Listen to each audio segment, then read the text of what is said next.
What's going on, you guys? Just wanted to take a minute to welcome you guys to today's Thanksgiving Day editions of Throwback Thursday. Going to be all the same content you guys are used to seeing. We've got the ATW view. We've got the Jay Hebert side of things. We've got the NoDQ&AV open mic night, NoDQ review, talk wrestling, dads on wrestling, Renegader wrestling, Stat Boy Rants, and so much more. But again, just wanted to take quick second or two, wish you guys a happy Thanksgiving, and we hope that you guys still tune in and still give us the clicks and the likes and the subscriptions and all that good stuff. Happy Thanksgiving to each and every one of you, and we'll be seeing you guys a little bit later on today for a very special Multiverse of Media Thanksgiving show. Enjoy the Throwback Thursday content.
Now, preview time.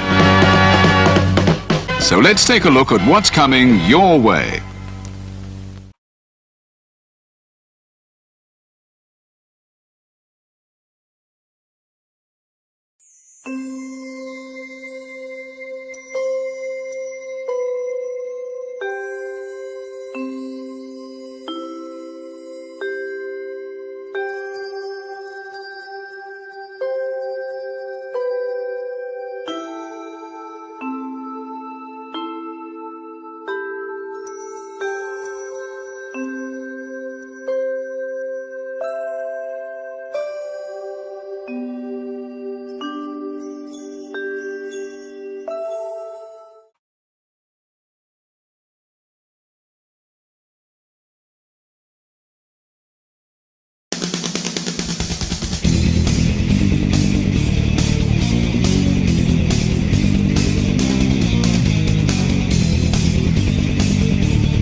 Casa D18 Studios, an affiliate of the Jeff Meacham Network, Multiverse of Media, proudly presents this retro content from the Jeff Meacham Network.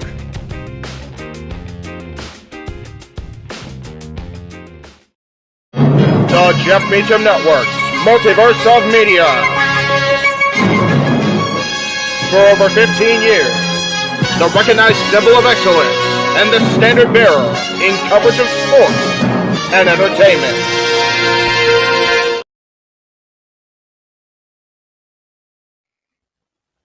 JJ, Jeff, you want to kick this thing off? Because I'm still trying to process everything here. Yeah, it's like, who wants to go first? Yeah, who wants to go first? well, Come on in. It's open mic night with your host. you could maybe say there's really 4 topics, but it's split into 6. The Renegade, JJ Williams. The Sammy and Eddie Kingston thing, which one's the better smelling turd? And his panel of co-hosts. I am the founder. We'll call me that for today since we're going with the Jeff Jarrett love theme here this week, according to JJ. The West Coast Professor, Jeff Meacham. Karma is karma is karma. That's professional wrestling! Damn it! The Simple Man, Noah Foster. It's showtime! Yeah! How you doing, JJ? How you doing, Jeff? James. Yeah. And the He-Man, James Hebert. Imagine Bill Burr, Joe Rogan, Paul White, the Baldies! There you go! It's sells God. Get in there! Short his ass and shit the bed. He's not Amber Heard. Give it time, JJ, give it time. Now, I'm sure Jeff has some stuff that Dumb move, just don't pull this bullshit again. You get 1. Tony needs to stop caring about the ratings. Bradshaw said as long as the ads are in place, we're not going to lose that third hour. Real Honor does not have to be AEW Live. They don't necessarily have to coexist with each other. We kind of saw that tonight to a degree. Along with a panel of guests. He is no longer glorious. Don't you bring that up. You want me to rant about what my NXT used to... No, we are done here for the night. I swear, James. Because you never know who may show up for open mic night. I leave our company in the capable hands of an extraordinary group of superstars, employees, and executives. The first thing that came to my mind was, it's about damn time. Amen! I literally touched everybody in the state's trash. It's horrible, you guys. Peyton's new thing is Dennis the Menace, but it's funny because she calls it Dentist the Medicine. That's great. When Elliot Taylor came out and did Born for Greatness live, I was popping my pussy, having a great time. I didn't care. I was having so much fun. Sit back, relax, and enjoy the show. Fuck Bill Belichick.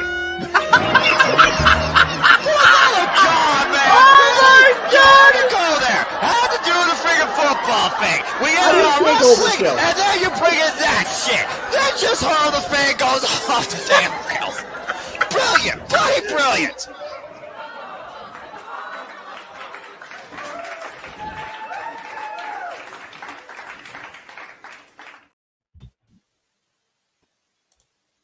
Going on, everybody? Welcome to another brand new installment of Open Mic Night here on the Casa D18 Studios, the Jeff Meacham Network, across the Jeff Meacham Network Multiverse of Media. We, over the course of just that intermission, we have added another topic to the document. Are you kidding me? 8 things to talk about. But before we get started, first of all, the man whose name is on the marquee, the one, the only West Coast Professor Jeff motherfucking Meacham is in the house tonight. What's up, kids? We've got the simple man with the spectacular voice, the man who just called 7.5 hours of professional wrestling. Damn it! But he digresses. The simple man, Noah Foster, and the man responsible for that hilarious fucking intro video that you get to see each and every week here on Open Mic Night, the Heeb Man, James Hebert. Gentlemen, let's fucking go. Right. I cannot fucking deal with Jesse and the poppin' pussy comment. Like I'm just like, God, I can't. Between that, followed by Josh's fuck Bill Belichick, it's just like seriously. It builds to the crescendo. I can't deal with it every week. Let me just say, for those of you that still have your TV on the cock coming off the heels of NXT Deadline, I need to go back and rewatch this unmuted because they're doing a best of WWE and it's all their Christmas shit from over the years. Oh my God. Started off with Roddy Piper's Christmas Carol. We had Santa Claus, aka Balls Mahoney. Our buddy Mahoney. It's now Christmas in Baghdad from 2003, where Santa Steve is going to stun McMahon. Just before that, we had Tajiri Claus with Tori Wilson. I mean, Tori Wilson is Mrs. Claus. Damn. Oh, Lord. Right. Damn. All right. We had The Rock a little bit earlier doing something with Santa. This looks like it's a really good best of package. I'm gonna have to go back and rewatch it. Absolutely. But that isn't even one of the things we're talking about, gentlemen. No. Like Let me just say, we added another topic during the intermission because a tweet went out. I don't know, Jeff, if you want to go ahead and tease this, because I think we should do this one right after the breaking ROH news. But a tweet went out from Uncle Dax saying, "Thank you, it's over," basically. Yeah. It's over now. So we're going to talk about what that could mean for FTR. But first and foremost, and James, we'll let you introduce the topic because you watched the scrum, so you can put this all into context. Ring of Honor and the Honor Club. Yeah, Josh basically summed it up for me before I even had a chance to say it. Tony Khan has announced our ROH TV deal will debut on Honor Club for $9.99 a month. With a soft launch, TV deal will be announced in January. Pay-per-views will remain with Warner Brothers / Discovery. That's a crucial bit because we talked about last week or a couple weeks ago that, you know, we didn't know where the Briscoes stood. We literally talked about that on Simply Predicting on Noah's channel. Yeah. So we had no idea what the hell was going to be the standings of the Briscoes in Ring of Honor, in TK Promotions as a whole. Right. Until tonight. Yes. So, finally. About fucking time. Out of anybody else, I'm not only am I happy for the talent because it's still an extra place for everybody to work. Not only am I happy for FTR for putting on one hell of a dog collar match with the Briscoes, but I'm happy for freaking Briscoes because for the longest time, you know, they were, you know, whether justified, I will say, totally dogged for their sins for so long, even though they more than made amends for so many years. Yep. And now they finally are getting their second chance on national television and a company that has always used them well, and that from the looks of things is going to continue to use them well for the foreseeable future. So just something I want to make clear here. If you subscribe to the Honor Club at $9.99 a month, you will not get to see the pay-per-views when they do them quarterly. You're still going to have to pay to see them on Fight TV, Bleacher Report, whatever. Yep. Yeah. That appears to be the case as of now. Yes, but you get the Ring of Honor TV show every week, which I haven't been able to get access to because they don't air it the right times here on Fight. And if you have not seen Ring of Honor or the content, in the post, I think it's the post CM Punk era, if I remember right, is how that played out as far as how I saw it so far when I subscribed. There's a shit ton of stuff there that I didn't remember or hadn't seen. So I'm here for 10 a month. I'm all right with it for now. Yeah. For now. Yeah, again, like I said, it's a soft launch. You got to start somewhere, but at least now we know we're finally moving things forward. Yes. Yes. And that was the number one thing we needed out of tonight. And we got it. Yep. Finally. Exactly. Yeah. Exactly. And before we move on to topic 2, JJ, I guess Emmanuel, like he said for almost 40 years, everybody has a price for the $1 Million Man. That's how Xanta's sold out, because balls need dick money. Anyway, there you go. Shit. And that's the last thing that we'll address without a super chat. Well, okay, fine. Fair enough, because we've got a stacked card. We told them before we went to intermission we had 7 topics. Now we have 8. The host laying down the law. I am the law. He is. All right. I'm down for this Ring of Honor thing. Like you said, we discussed this on Simply Predicting. We've actually discussed it a couple times over the course of the year. Exactly. That the new year needed to come with something. I don't know how I feel about the fact that we can't see the pay-per-views when they happen quarterly. You figure they don't do monthly like WWE does. So I would almost be willing to pay $15 or $20 a month subscription and get the pay-per-views included too, because you figure by the time you get to the quarterly, you've paid $30 towards the cost of a pay-per-view. That's a fair take. And the pay-per-view gets provided in that as well.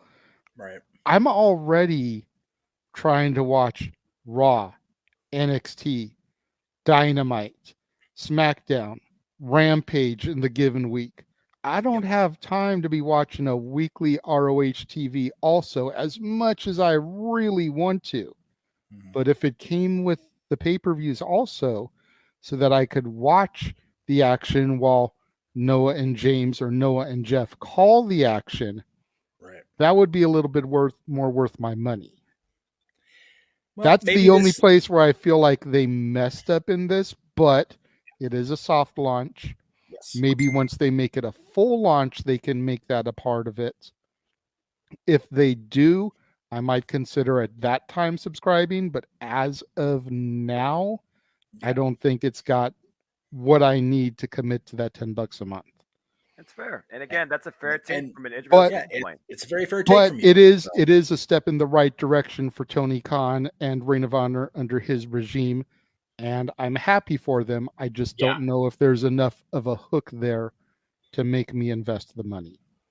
Which is weird if you think about it, that I'm saying I wouldn't be down to pay 10, but I'd be willing to pay 20. But the caveat is you get those quarterly pay-per-view shows. Yeah. I think, and again, this is just me bouncing off the wall right now. Tony, and by proxy, his company, his father as well, has seen the model that WWE has put out as far as the $10 a month, which is now kind of grandfathered into the Peacock presentation. You get everything, including the premium live events, and you get the past content. They're kind of offering that in a different way, in that we don't get the pay-per-views, but we get the current TV and the classic content, which WWE does not offer right now on Peacock. You have to watch on Hulu, or, you know, if you have basic cable still, God bless you for those cable boxes out there in the world. We love you for that. I guess I don't know why I do, but I do. And again, JJ makes a great point of, you know, they need to definitely think about how they're going to go forward after maybe quarter one. And I would say, if you're going to have your pay-per-views be quarterly, then do what WWE's been teasing with us for how many years now? Offer a premium level where you pay $10, you get the weekly TVs and the classic content. You pay $15 or $20, you get the pay-per-views also. Yep. That's what I would do, because if you're going to be on your own and not bouncing off the Warner Discovery streaming service, whatever that turns out to be in 2023, which apparently is going to be by spring, according to the news this week from Warner Discovery, if you're going to be a standalone, which you should be, and not trying to piggyback off AEW, that was a good job, Tony. Nicely done, sir. Then you need to offer premium services for premium content. To be fair, Honor Club used to be like that. They had tier plans where literally was They about, did. okay, you get the streaming, then you get the library, and then you get like the pay-per-view, because it was all under one umbrella. So the key thing here with it being a soft launch, like you said, could be a pilot, because there's no doubt they're aware of what WWE did with first WWE Network and then the buy-in version with the Peacock. Yeah. And while the Peacock has, you know, its strengths and weaknesses when it comes to convenient and inconveniences. Yeah, It's worked for what at least it's supposed to do in the current day and age. So, I mean, again, with soft launch, it might just be a pilot to see, okay, we got the regular Honor, the weekly product established. Let's see who goes into that, new and old. Go from there. Because right now, again, the fact they only do pay-per-views a quarter versus a month, does that still justify, buying the pay-per-view and still outweighing the whole monthly fee to the point that you keep them separate, maybe for a little bit longer? Or do you need to reach a point where you do have everything Ring of Honor branded underneath that service? I mean, I would even add the old Ring of Honor pay-per-views, even as much as the ones this year, to that $10 service. Just have like some sort of encore thing. As an Impact Plus Ultimate subscriber, I get the monthly specials. I was going to say. But not the pay-per-views. The pay-per-views you have to buy on Fight. However, at some point afterwards, a majority of those pay-per-views have been added to the service on YouTube, and that YouTube service is $10 a month. Yeah, and Impact Plus has been adding the classic content on TV, slow but sure. Right? I think we're in like 2010 at this point now. And there are other international partners too, because Impact Wrestling works with so many other companies across the globe. It's similar to what WWE has with, Progress and ICW, for example. To see what Ring of Honor can maybe try and do with that, though, is a whole different story down the pipeline, per se. Yeah. But still, I was going to ask all three of you, since I'm thinking about this when we started. All of us had the WWE Network at some point when close to when it launched, I would say, if not, soon after. Noah, you've been a New Japan World guy pretty much from the beginning. You've grandfathered me into that, I think.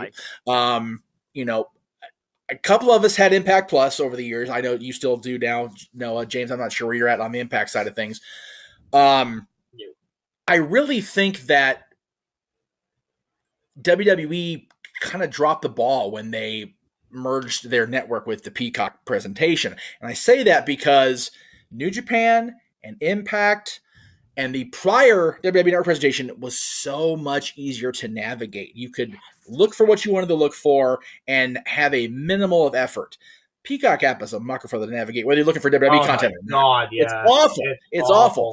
So I hate Peacock, for that. Like I said earlier, if I'm Tony and if I'm relaunching Honor Club, I keep it off whatever evolves from HBO Max into fill in the name here and just do your own shit with Ring of Honor.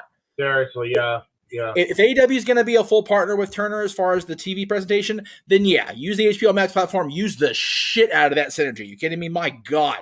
But Ring of Honor has always been its best when it was an independent, strong company. And having it be independent from the AEW presentation is, I think, key.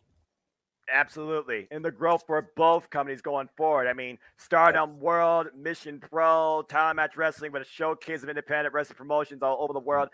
Wrestling is stronger for a reach out and a standout on its own individual platform versus merging under a more mainstream platform like Peacock, which shows 10% WWE, 90% everything else related to NBC Universal. Yeah. If Comcast, NBC, whatever it's called, owned WWE, I wouldn't be bitching for a moment because they're the same umbrella. I get it, but they're not. They're a partner, and I think that WWE and by proxy the universe having to kowtow is bullshit. So anyway, I'm sorry, AJ, and that's, by the way, I'm a NASCAR fan too, and they have NASCAR races, I believe, on Peacock, which is great. Which is great. But the problem is you still can't find any of the damn races, too, because it's the same freaking search engine problem. Well, and we're going to go off topic briefly, Jay, I promise. NASCAR is only on NBC part of the year. That's also covered by Fox, and I think another network carries another third of the year. The whole NASCAR NFL dual or trio partnerships with broadcast networks makes my brain bleed every year anyway. So, yeah. JJ, you said you wanted the grandfather out of Ring of Honor into the next topic, correct? Correct. Okay. This one caught me by surprise too. I saw it earlier, but you actually made a graphic, so I appreciate that. Well, I saw the graphic on my social media, so it's like, oh, what does this mean? Oh my gosh. What does this mean? Noah, we kind of talked about it a little bit on Simply Predicting last night, and FTR has lost one set of straps. Yeah. They still have the New Japan. They still have the AAA titles there that they need to lose. Wrestle Kingdom on the horizon, obviously.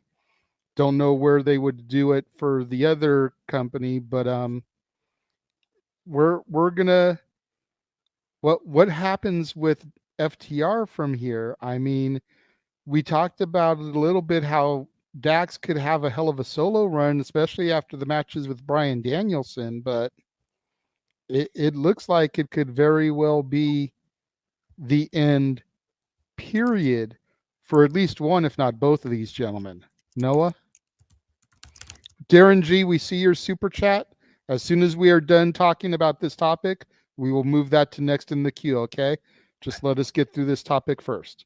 I was going Noah? to say that should be a whole separate show, but that's okay. I'll go ahead. It's one of those things, JJ, where again, I even talked about that's the reason why I went behind the Briscoes. We talked about what was on their trunks here, James. It's literally been 364 days, a rivalry for the ages in the annals of tag team wrestling. Why FTR have surpassed everything this modern era in tag team wrestling from a global standpoint, literally not only carrying 3 sets of straps, defending, showcasing them across multiple platforms. It's almost like you've reached the highest of highs, but where do you go from there? They lost on AEW. They dropped the Ring of Honor titles. They're going to defend the IWGP Heavyweight Tag Team titles, and Triple A eventually is going to have them, of course, defend those like a Triple Mania. It's one of those things where it's like FTR has done absolutely everything. They don't really have anything else to prove. And the worst enemy of a wrestler is themselves, because you don't know fully consciously if you've done enough to fully satisfy yourself in the industry. Dax Harwood has literally been on point saying professional wrestling has saved his life. It is his life. It defines his life. But sometimes you got to separate the sport from the passion for the sake of your own well-being. Again, James, we saw Dax Harwood literally nearly concussed himself trying to wrap a chant around his profusely bleeding head, diving headbutting Jay Briscoe. Probably did, to be honest, crazy bastard. Well, I mean, he was talking while laying flat first on the mat after the butt boys ruined that moment. It's one of those things, JJ, where I'm like, yeah, this literally might be, to put in, perspective of another topic, their last ride. But the thing that does elude me is, again, when it comes to a tweet, what do I always say? Text does not convey the full meaning. Tonight we saw the final battle in Ring of Honor. I think that's what he meant by that this is over. I want to believe that FTR's run as a tag team is far from over. They're just done with one environment so far. But only time's going to tell, and I think Wrestle Kingdom's going to add more to that. It's a fair point. Definitely an interesting take. Jeff? I took one thing away when I saw that, when you sent it to me. They've been having a tough year outside of the ring. The one, I forget which one is which. I do apologize to the hardcore fans because I don't remember which name is which, so I'm sorry. I got you covered. But the one gentleman in the team had his daughter have a battle with cancer. Yeah, Dax Harwood. Yeah, Dax's daughter is, and personal life, family always comes first with all of us, and I'm sure it should in the business as well. That's got to be on his mind, right? And then Cash, how bad was Cash's injury this year? My God, he got beat. He was on the shelf for a hot minute. That's got to be on their minds after a match like this. These 4 guys, hell, even Posey got busted open in that match. The referee took a hit. So that's got to be on their minds. And, it's the end of the year. A lot of us, well, I won't say a lot of us because I'm trying very hard to be a positive guy now, but a lot of people, when they get into the year, kind of feel like, okay, we need to hit a reset button in one form or another. Maybe this is Dax and Cash going, maybe we need to take a step back and, be about life and not about just wrestling. Yeah. Hey, listen, I know all about that. I know you do. Yeah. We all do in this room. Yeah. Go ahead, James, take it over. I think that while I could see where we're gonna think, oh, this is them saying they're done, or they could be on their way to being done. There's been news floating around that FTR's contract with AEW is coming up pretty soon at the end of the year. Yes. I think the idea is they're gonna drop the belts to tag teams that they see fit. Obviously, number in all the companies that they hold gold in, including Right. AAA. Like we haven't even considered like AAA is also around the corner in January too. So Exactly. That's very Jesus true. Christ, it's going to be a loaded week, or it's I'm going to be not a loaded few months. I'm not well versed in that promotion, so I didn't know when their next major show Neither- is coming. neither am I, yeah. But I know that Noah's been talking heavily about Wrestle Kingdom for the last couple of months and how it's Particularly- basically his New Year kickoff. So I knew that Yeah. was coming up. You're damn fucking right. And I cannot wait for FTR versus Aussie Open too. And James, you put it perfectly. It's a swan song. It's like me and JJ talked about during the show. What is the point of a champion? Not to just be the face of a company, but to put forward the talent in the company. Yeah. They put over the Acclaim. They put over the Briscoes more than anyone ever before in the Briscoes' damn fucking life. To the point they finally got him hired under the Warner era. Finally. And now they're going to try and maybe put over what sounds like Aussie Open at Wrestle Kingdom. They're already calling them maybe the next best tag team of the industry. The only place FTR hasn't touched is Impact. And the Motor City Machine Guns. And there's my point. Yeah, Motor City Machine Guns and FTR is going to happen. And that's my think thing. so. I think FTR, and I think Dax even said that they're on their way out. They're going to be on their way out. Right? Because they even said, like, when they started this AEW run, they're not going to be there long because they still have other gold to win. They're looking to become 8-star FTR and Impact. Then they're probably going to be 9-star FTR and NWA. You know if it's still around, you know they're going to want to get their hands on the NWA tag team. No doubt. There's no doubt in my mind that that's – and in fact, if they find another set of straps to win, maybe even somewhere in the UK, like Progress or somewhere there, maybe they win one set of tag team titles there to become 9-star. I could see them retire after winning the NWA tag championships. That might be their cornerstone to go after, honestly. Yeah, I would. That's how I would retire. Either that, or retire with one last, maybe retire officially, and then have one send-off match with the Young Bucks to finally have the rubber fight. But, right. Yeah. And then that would be the perfect way to go out, I think. Jay, we had a show, I forget how long ago now, where James did a fantasy booking card. The tag team champions in wrestling right now. Just think about this for a second. Usos. Yep.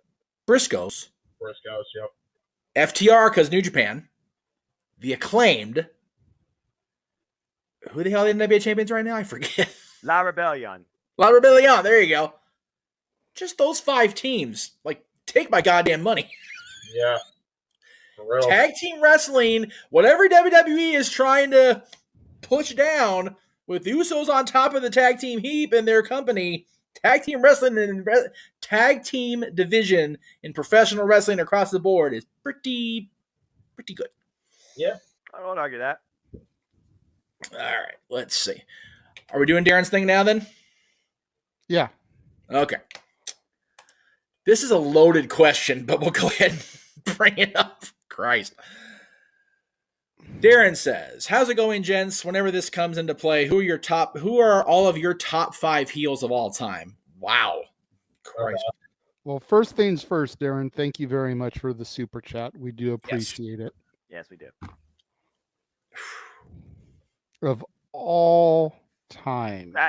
Keywords all time. Now, you got to consider this, Darren. We, 4 gentlemen, go across the span of generations of wrestling. So it's a very subjective question. It's more so better off asking us who we might think altogether has been the heel of all time in our span of knowledge. It's harder to say anybody else besides Ric Flair. But I got mine right on. I would definitely say that Ric Flair and the Horsemen in general definitely should be on anybody's list. Yeah.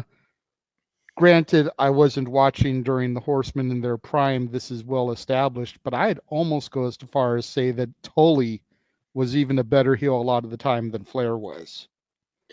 Tully was only the most hated guy in the group because Ole left. Right? Because everybody hated fucking Ole Anderson. Even the boys hated Ole Anderson. Well, Even the somebody had to horsemen get hated that. Ole Anderson. Even Arn hated Ole. Yeah. Sorry, I had to take a moment to applaud Glamorella on my TV screen here. Yes, Glamorella. Oh my God. Piper. Yeah, Piper okay, definitely needs to be part of the conversation better be because part of I it. still say to this day, WrestleMania would not have made it to the level as it did if Hogan hadn't had Piper to be that villain. Exactly. Hulkamania would have fallen flat early on without the likes of Orndorff, Orton Jr., Piper, Sheik, Volkov to really help carry him through those early days of his first title run leading into Mania. Without Piper being the most hated, despicable son of a bitch in the company. Yeah. WrestleMania main event means Jack Diddley shit and Vince McMahon loses his ass. Most hated crossover media. MTV was covering Roddy Piper on the regular. Mm-hmm. It just happened to me that Hogan was the one beefing with him. I mean, that's coming from Hulkamaniac #1. Hogan was there. Cool. He was the face of the company. But without Roddy to play off, that promo Roddy cut at Halloween Havoc is so poignant. Do you think if they hated me so much, if they hadn't hated me so much, they would have loved you so much? It's like he's fucking right. Yeah, he is. Roddy's definitely up there for me. Likewise, Hollywood Yes. Hogan That's the key one. definitely needs to be in the conversation as well because it was when he did what The heel Vince turn. McMahon refused to do with him. Yep. Holy hell, if it didn't catch fire and make a ton of fucking money. Yeah. They tried. Much like the Horseman, he became a cool heel. Right. Because the NWO was too cool for school. And as we all know, the NWO is for life. Yeah. There's no better indication of how. Oh, I'm sorry.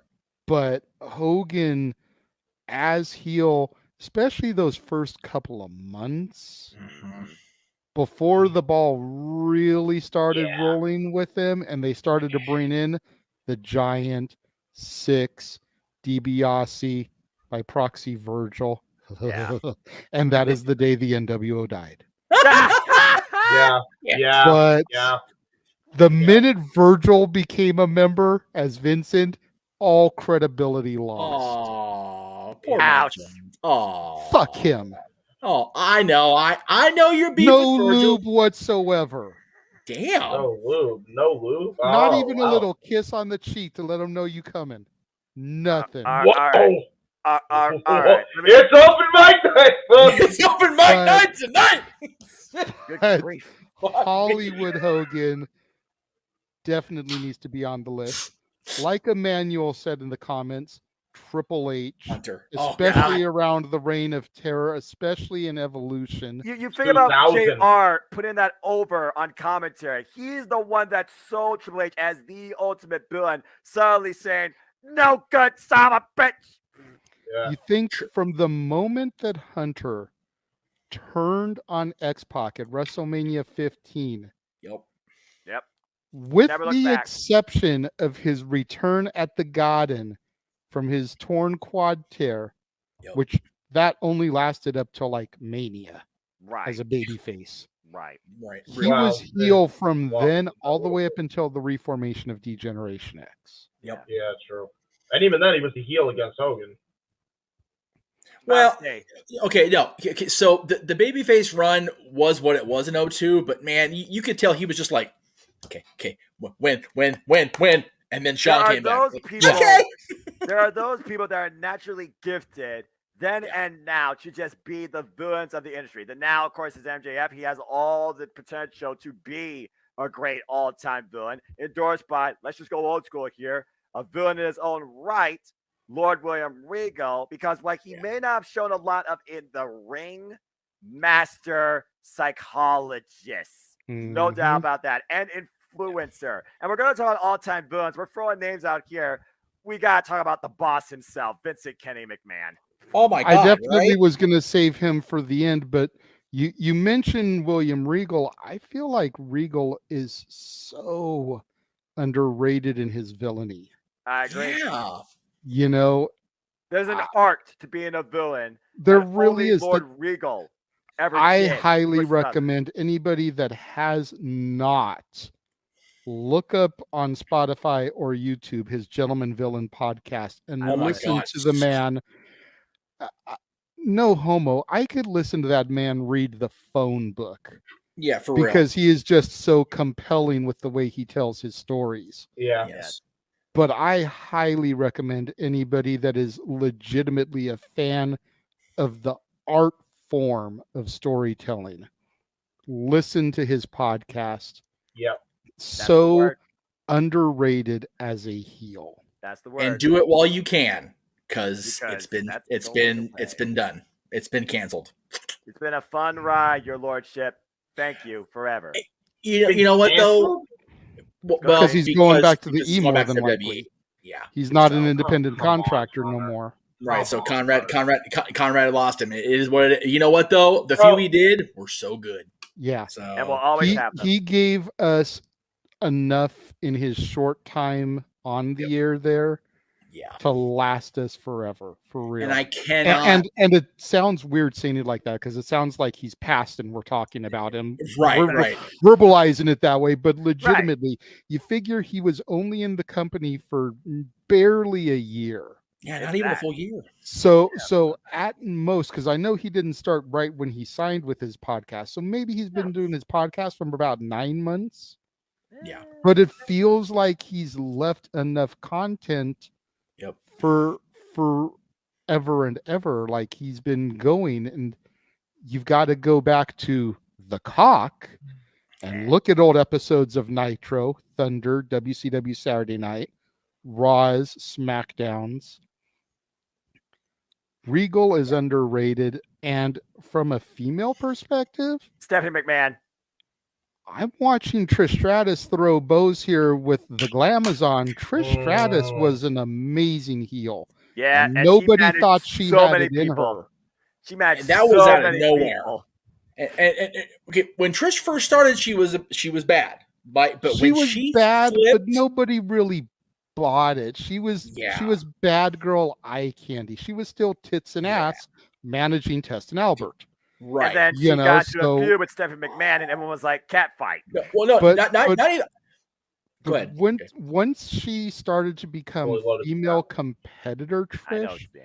and she had that reversal with Lita, Yes. that's when the true heel Trish came out. And then when she cemented herself against Jericho at Mania 20, Yes. planted that lip lock on Christian on the entrance ramp, still get chills watching that makeout Over sketch. $1 Canadian.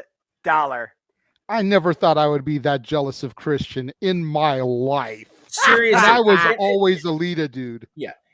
It's not even the kiss. It's that moment right after the kiss where she turns and looks at the ring and gives that little glare of hers. It's like, check, please. Right?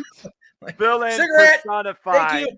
Oh, on my the God. grandest stage of them all. Yeah. Much like Stephanie's little evil glare when she first turned after Armageddon. That glare on Raw she gave Vince. It's like, God damn, why y'all gotta be so hot and be so And then evil? the That's following night, wrong. on the You know what? following night, on Monday night, she confronted her father and said, Triple H really turns me on. And it looked like Vince was heartbroken, like my little baby girl's become this. It was straight up Ralph Wiggum moment. Pause it. You can see the moment where his heart just completely breaks, and you see Vince just. Yep. Yeah. He just sinks. He sinks. Yeah. I will say, for me, the Piper definitely, especially going back and watching it after the fact, because God, Roddy couldn't walk through New York City without. Roddy was a whole other level. Public was. enemy number one. Roddy in the WWF for sure. The Horsemen, specifically Flair, specifically Ole early on, and then Tully when the group really got cooking. Yeah, because everybody wanted to be Nate because he had the girls, he had the belt, he had the cars, everything. Tully was just a piece of shit. Let's just call it like it is. He was a cool heel. Even Shawn Michaels said that, but everybody wanted pop him in his pretty little face. But the McMahons for me are the heels. And James for other reasons, and we talked about that all year. But yeah, we did. We don't need to rehash that. Do we go there? A couple more weeks, we're gonna have a highlight reel, I'm sure, just of that by itself. Are we including that? Oh boy, Chris Jericho. Chris Jericho had the opportunity to coast as a solid middle card babyface when he came back after the brief feud with Orton, right? Yep. And instead he went, yeah, I want to do this. And did that Bockwinkel gimmick adapted, and he went full anti-Y2J. That Chris Jericho since 2008 has just been the MVP of the business, and I will die on that hill with a stake of holly in my heart. I swear to God, I will. I completely agree. So Jericho's been so good. So yeah, more than top 5, Darren. Hope you get your $5 worth. Yeah, I definitely think he got his $5 worth because we went for a good 10 to 15 on that. And I'll give my top 5 too, real quick as well. Well, before you do, I was going to say there's no other better way to describe the staying power of Hollywood Hogan as a heel than the fact that NWO shirt is on screen right now, 26 years later. Yep, true. Accurate. So there you go. There you go. What's on your mind, James? Real quick. For me, top 5 heels.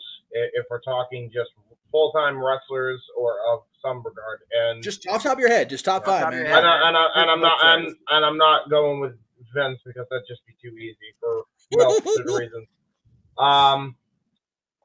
Number 5, MJF. Ooh, I think he's right up there for real. Number 4, Triple H. Got to be right up there. Number 3, Harley Race. I feel like he's so underrated as being a fucking bastard heel. I don't know why people don't give him enough credit for that. Too far back for most of us, unfortunately. I still go back and watch those amazing matches he had as a heel. Number 2, this is where it's tough because you got Piper and you got Flair, you got Piper and you got Hogan. Yes. I'm thinking of Flair. Said Flair earlier. For me, it's like Piper made Hulk, so I think I'm gonna say Piper number 1. But Hogan's definitely right up there only because of the impact he had again with the NWO and everything after that. But I'd argue without Piper we don't get Hollywood Hogan. So Piper number 1. Piper did first.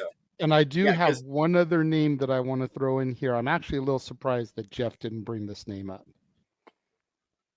Bobby the Brain Heenan. When we were talking about early WrestleMania, I was going to mention Bobby, and I literally got sidetracked. But yeah, the thing is, though, Bobby, you disliked, right? But he was such a squirmy little brat. Like, you couldn't really hate the guy. Because he wasn't going to do nothing to you. Piper, you hated. Piper, you hated. Right. Hogan, but Bobby's definitely the best. I'll say Bobby's the best heel manager. Yes. Of all time. With all due respect to Paul, because Paul doesn't call himself a man, he calls himself an advocate. So, Bobby did it first. Bobby did it first, exactly. Bobby did it first. Without Bobby, there's no Paul Heyman. Period. I mean, if you're talking heel managers, your top 3 are dead serious are probably easily Heenan number 1, Heyman number 2, Cornette number 3. I mean, it is what it is. Maybe. You make a solid point for Cornette, but rather than him, I would say you've also got to take into consideration Bischoff too, yeah. No. Hang on. Hold on, I just lost my train of thought because the Bellas were on my screen here. Okay, Captain Lou Albano. Yeah, true. Oh yeah, Lou Albano too. I didn't think about that. And Ted DiBiase. Yeah, Ted DiBiase, $1 million man. Yeah, when he definitely did that whole thing about, kid, I'll give you $100. You can dribble this ball 15 times, 14. Whoops. You figure he had the $1 million corporation in the WWF, and then he was the financier for the NWO. Yeah, true. Yeah. Granted, that's how Virgil came into the NWO, and we already discussed that's how it got killed. Yeah. But I digress. Buy this man's T-shirt. Yes, please do that.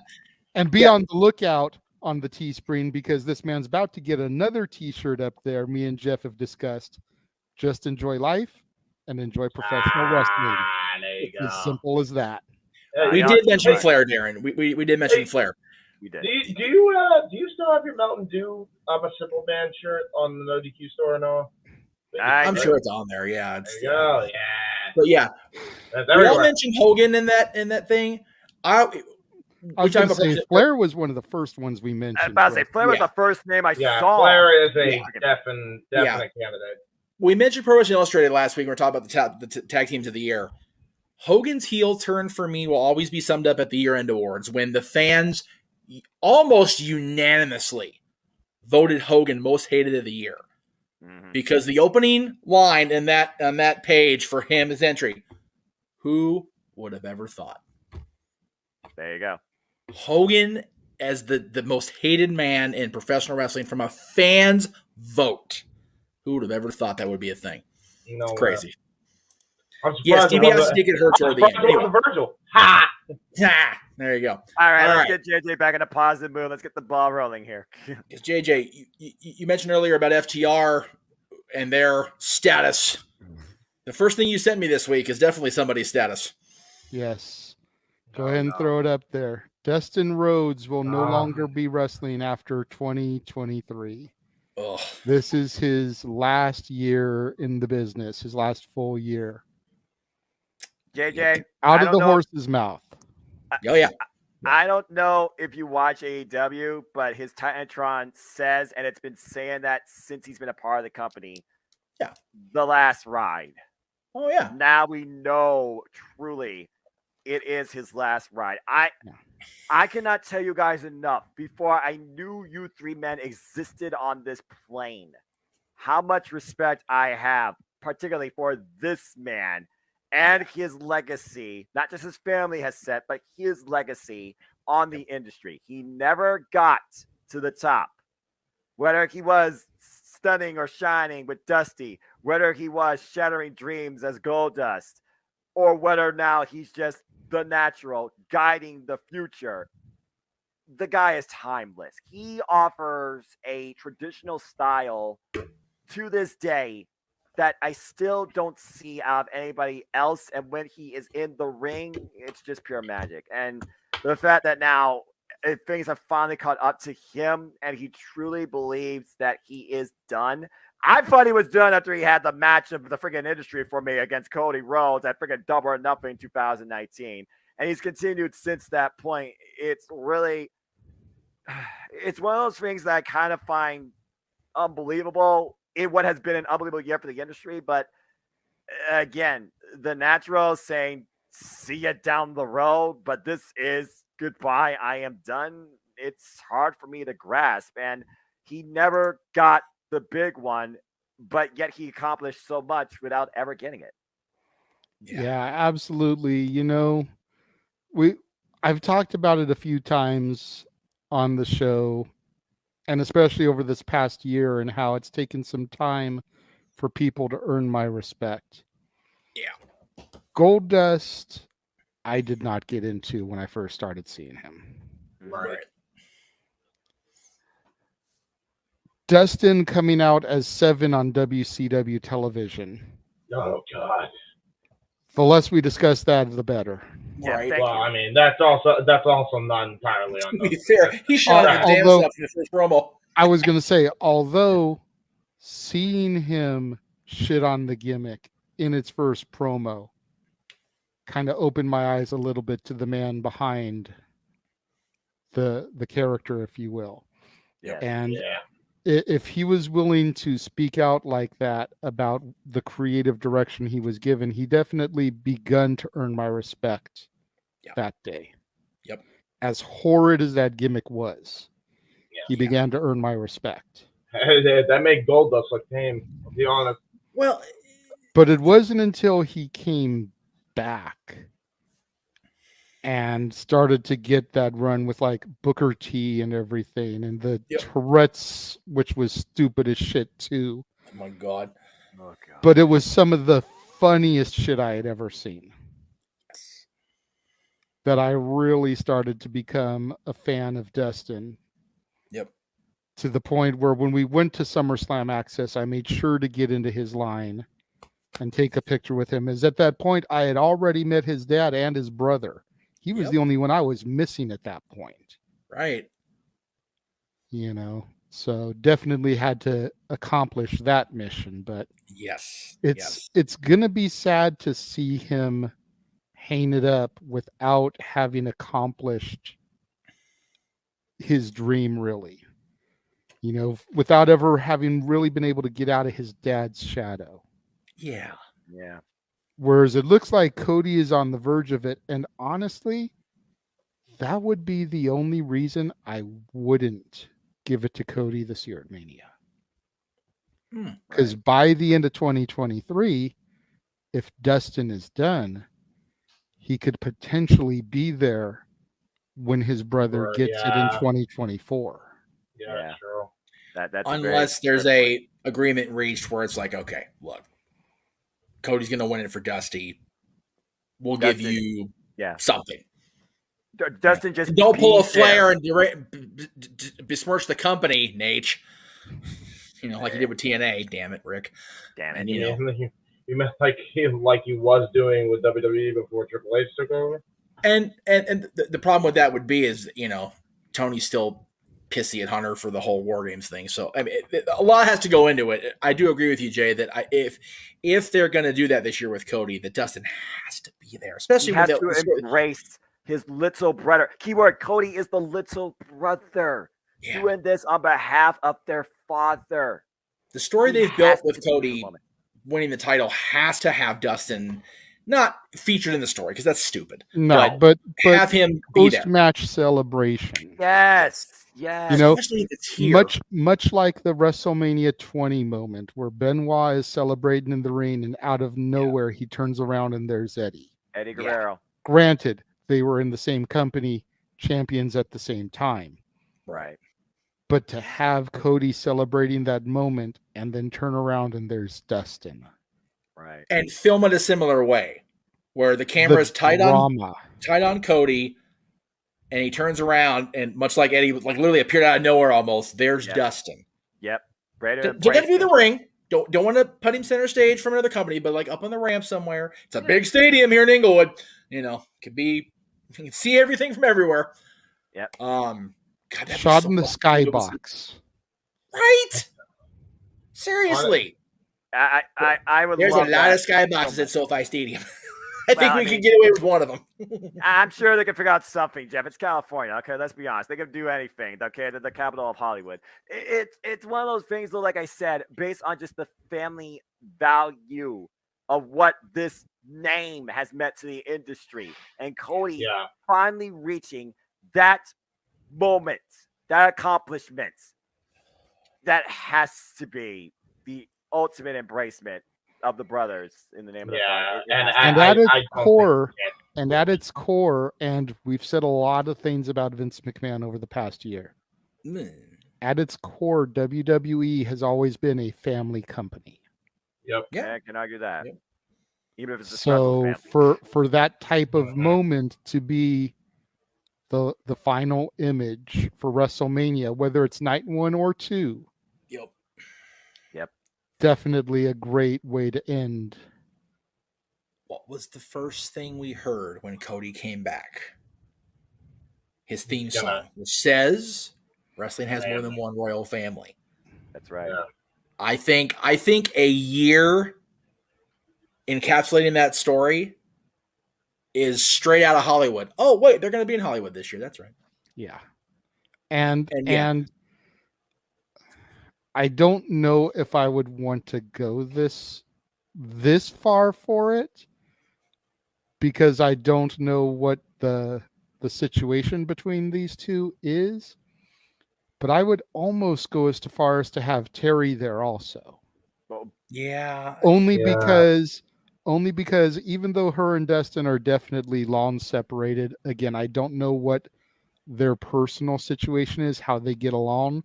Right. But the fact that she was married to him, For they did a have lot a of that time, kid. yeah. They are part of that family. You know, she's still by proxy a part of that extended family because she is the mother to his kid. Yeah. Yeah. I would maybe have Terry and Dakota there too. Yeah, I mean, just for Dakota, that big family moment. One last time. One last time. You know, Dakota it's the Hearts at the Calgary Stampede. It's Angle in Pittsburgh after 9/11. You know, it's that moment. Yeah. And you only get a truly once in a lifetime to actually have that. Yeah. I'm just fortunate enough that I was able to finally meet Dustin and thank him for what he and his family have done to me as a fan in the name of storytelling, legacy, tradition, honoring professional wrestling, respecting the mat in a way that honestly you don't see a lot of anymore. I mean, yeah, I went to AEW and I could have met this person, that person. Yeah, it was super cool, super high, but all I cared about at the very get-go was my first AEW experience was meeting Dustin Rhodes and saying thank you. I still hold that picture very close to my heart on my phone. Every now and again, I said, have we all met Dustin at this point in person? I have not yet. Okay. It's one of those things where when you get to meet somebody that you've looked up to and idolized for years, you know, getting that moment is just special. Yeah. It is. Yeah. Dustin, I didn't really get a chance. It really wasn't a planned thing when I had interacted with him, of course, because of Dusty and Cody over the years, but he literally walked up behind me at the bowling alley when I was on camera with Booker. Like, oh, hi. And that's really what it was. There's no post shot with he and I, so I don't have that ready to, whatever, but it was cool because he remembered and we had a moment, we talked, and it was like, man, for all the shit I got over the last 20 years, Dusty always thought enough of us and enough of me to mention me in good standing over the years. Yeah. And I thought that was pretty cool. I was going to say, Dustin is the only one that I don't have a special story to tell with out of the three. Right. But at least I can say I've met him and I have a picture with him in his gold dust makeup. So, yeah. I unfortunately didn't meet Dusty in person. Didn't need to, thanks to the phone call. But lasting legacy, unfortunately. That's I was going to say, we've all heard that story a few times from me and my interaction. No more. Then my interaction with Cody when he was doing the paper bag thing. I walk up to him at freaking Access and he's wearing his plastic mask because he's selling the gimmick. And I walk up for my picture and I put a paper bag over my head for the picture. And he's trying to be full heel, but you can see in the picture he starts to smirk because he's like, this motherfucker just went and put a paper bag over his head. And I'm going to find the picture and PM it to Jeff so he can post it up there because it is I'm not sure what's better. Priceless. I'm not sure what's better. Cody's smirk, which is the fact that you can tell that the camera's just a bit shaky because I'm sitting there fucking clicking my ass off trying to snap the damn thing. Why is it not working? Why is it not working? Yeah, it was so funny. Oh my god! And Cody tried. He got the bartender cake. At least he tried. Yeah, he couldn't hold it in. Tried to stay in character, couldn't do it. I was Sami Zayn to Roman Reigns. I broke him. What was some shit about that? Because I thought about that when he won the NWA title. The bag picture was the year before, was it not? Or maybe 2 years before. A couple years before, actually. Whatever it was. Yeah. Same time of year, because you figure the All-In was toward the end of summer. Yeah. 2 years before, he's out of Access without a match on the card.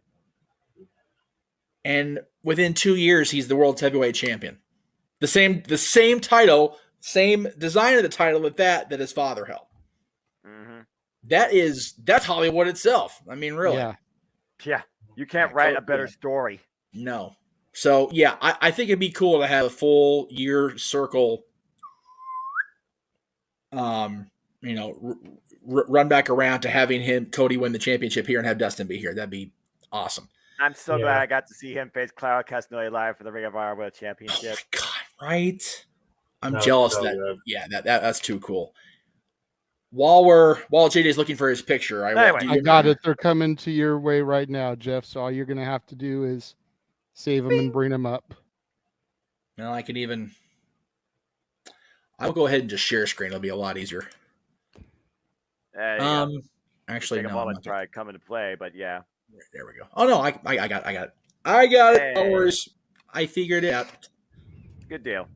All right, so but which yeah, I mean, was Goldust first or Cody? Do you remember? Cody was first. Cody was first. Okay, I'll go and do that one first then, because that was just too funny. Yeah, I mean, let's see if we can. That slow version of that freaking theme.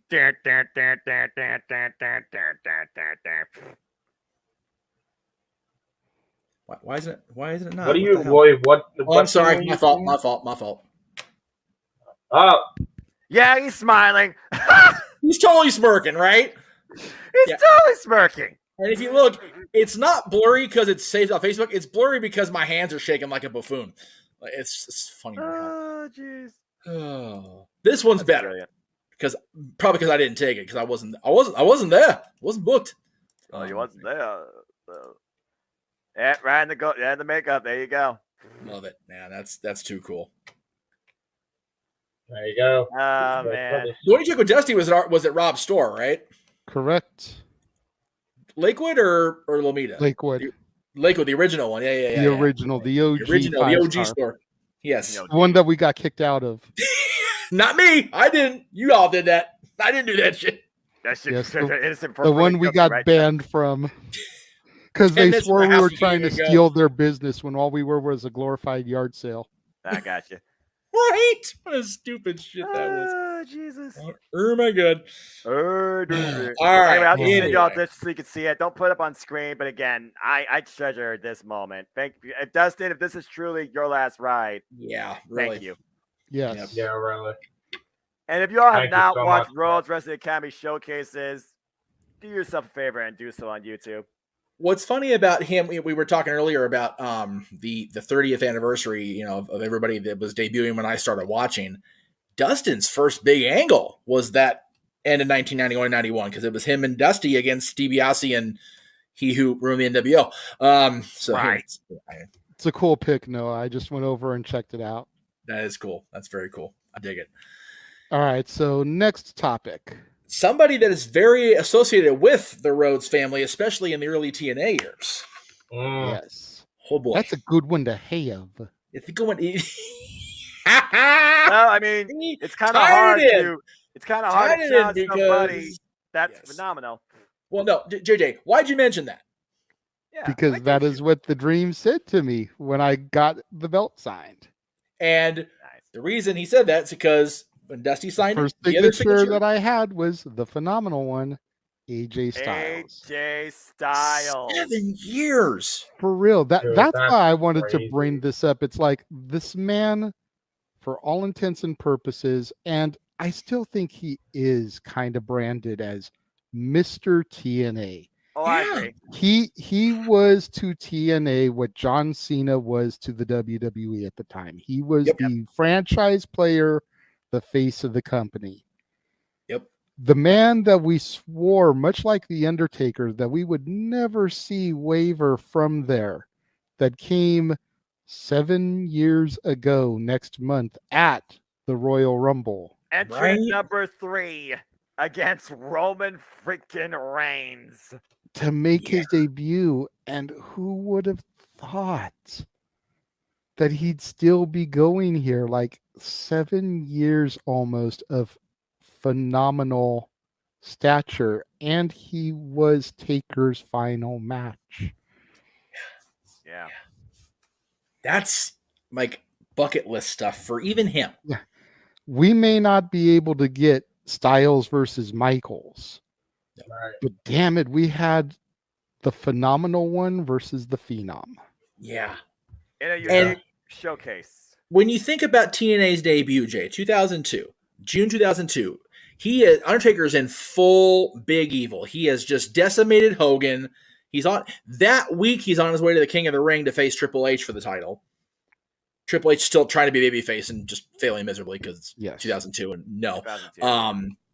And AJ Styles is coming off of, this little blip on WCW the year before and freaking, ruling the Indies for a year after that.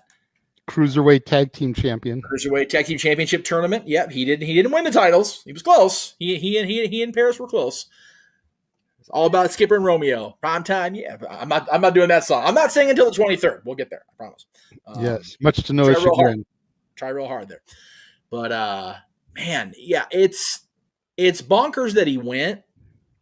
It's bonkers that when he went, he was still as good as he ever effing was. Right. And here we are 7 years later, and put him in the ring with Jabron number 5 from the freaking local guy pool, and he'll still carry that dude. Mm-hmm. It's crazy. He's always had that ability. I don't know how many years are left on his contract, but last I heard, once his contract is up, that's it. He's not extending it, signing anymore. So we've pretty much know that he's going to retire a WWE guy. Yeah. Which, again, should be first ballot Hall of Famer. Never would have believed it. Nope. Yeah. Never would have believed he was going to end his career in the WWE. No. If anything, with the way that WWE books guys like AJ, at best, he would have had a 2-3 year run and then back in Impact. Much like Eric Young. Yeah. Who himself is probably coming back to the E now. Because they literally killed him on Impact. Literally. After he lost to Sami Callihan, the definition of violence, the two most violent men in that company finally colliding for the first time. It was like that was the last thing on Eric Young's bucket list. Yeah. More successful death angle than the explosion of Vince McMahon. Right, Paul London? Oh, God. Which we did first on NoDQ, but we digress on that. By the shirt. Yeah. Well, yeah, buy the shirt because we can't show you the video because we'll get in trouble. But yeah. Sure. But yeah, they've now killed Allie and literally murdered EY on Impact Wrestling. Can we just mention what happened to the bunny? It still hurts me. What the shit, Scott? You're killing me. You're killing me now. At least you're still a hater, Noah. You've still got Jamie. That's right. We still got Jamie. Yes. Yeah, that's how I met Jamie Hater. So for the record, by the way, my girlfriend is watching the stream currently, and she says she loves the Mickey Mouse phone. So I have to mention that on the air. Nice. Well, you know what? It actually works. So there you go. There you go. It does work. Oh boy, why aren't you at work today, Jeff?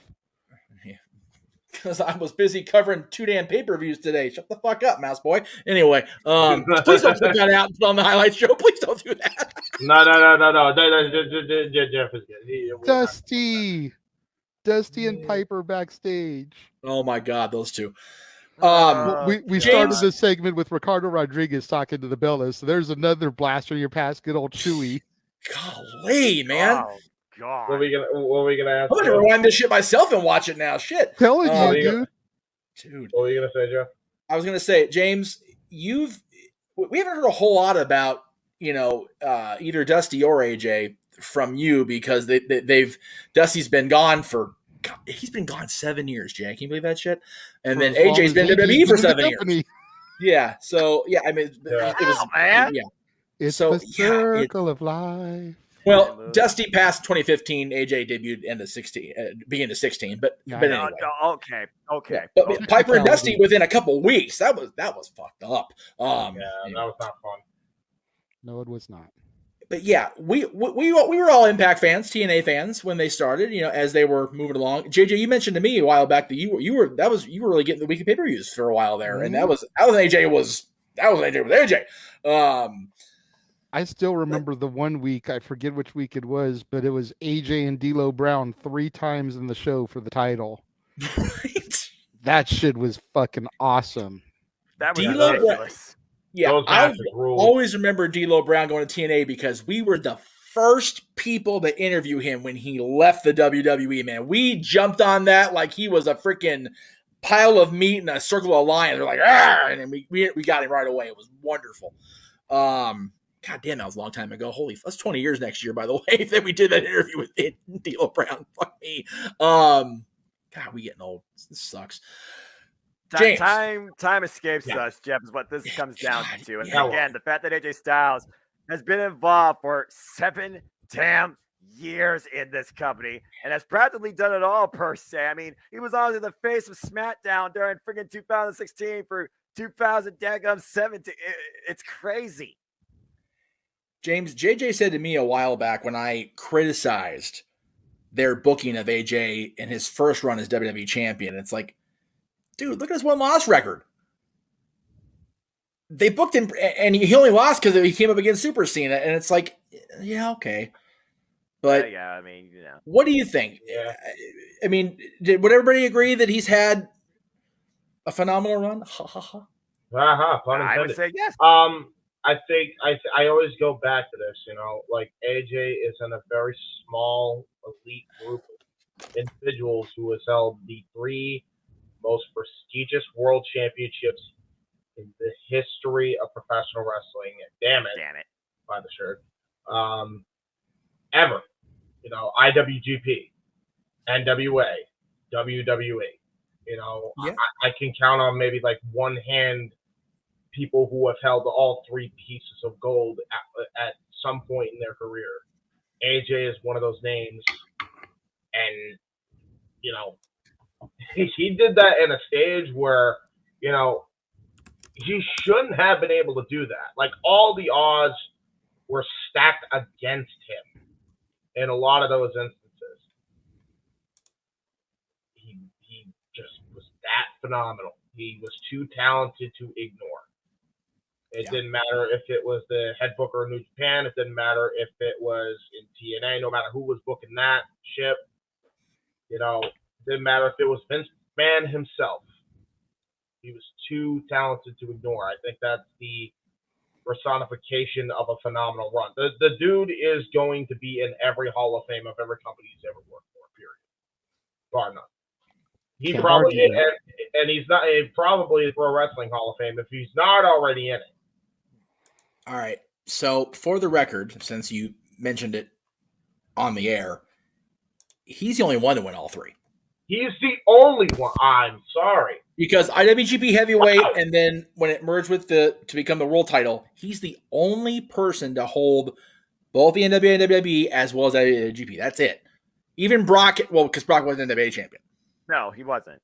He never won it. Yep. And Kurt wasn't officially.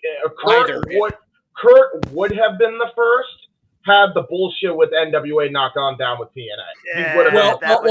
I will disagree with that only because not only the bullshit with TNA and NWA in 2007, but also the belt he won from Brock was the 3rd belt. It wasn't the the New Japan IWGP title. True. Yeah. Brock did win the title in New Japan, but he was stripped of it, and then my belt, piss off. You know, and Oki went, that's Brock Lesnar. We do that one. So, you know, but that's yeah, Brock Lesnar. I mean, that's just Kurt Angle has held the belts anyway. As far as the title, not so much.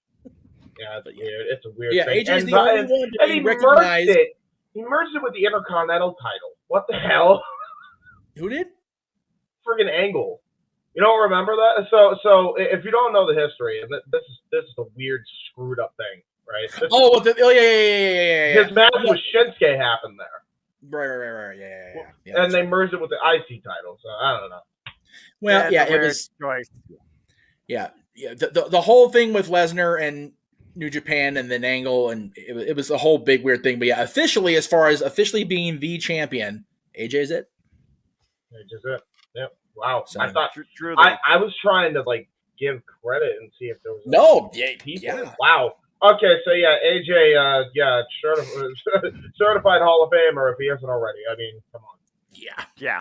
I honestly think the only reason he's not in the Impact one is because he's under WWE contract and can't appear over there to go in. Yeah. Otherwise, he probably would have been in there like number 2 after Steen.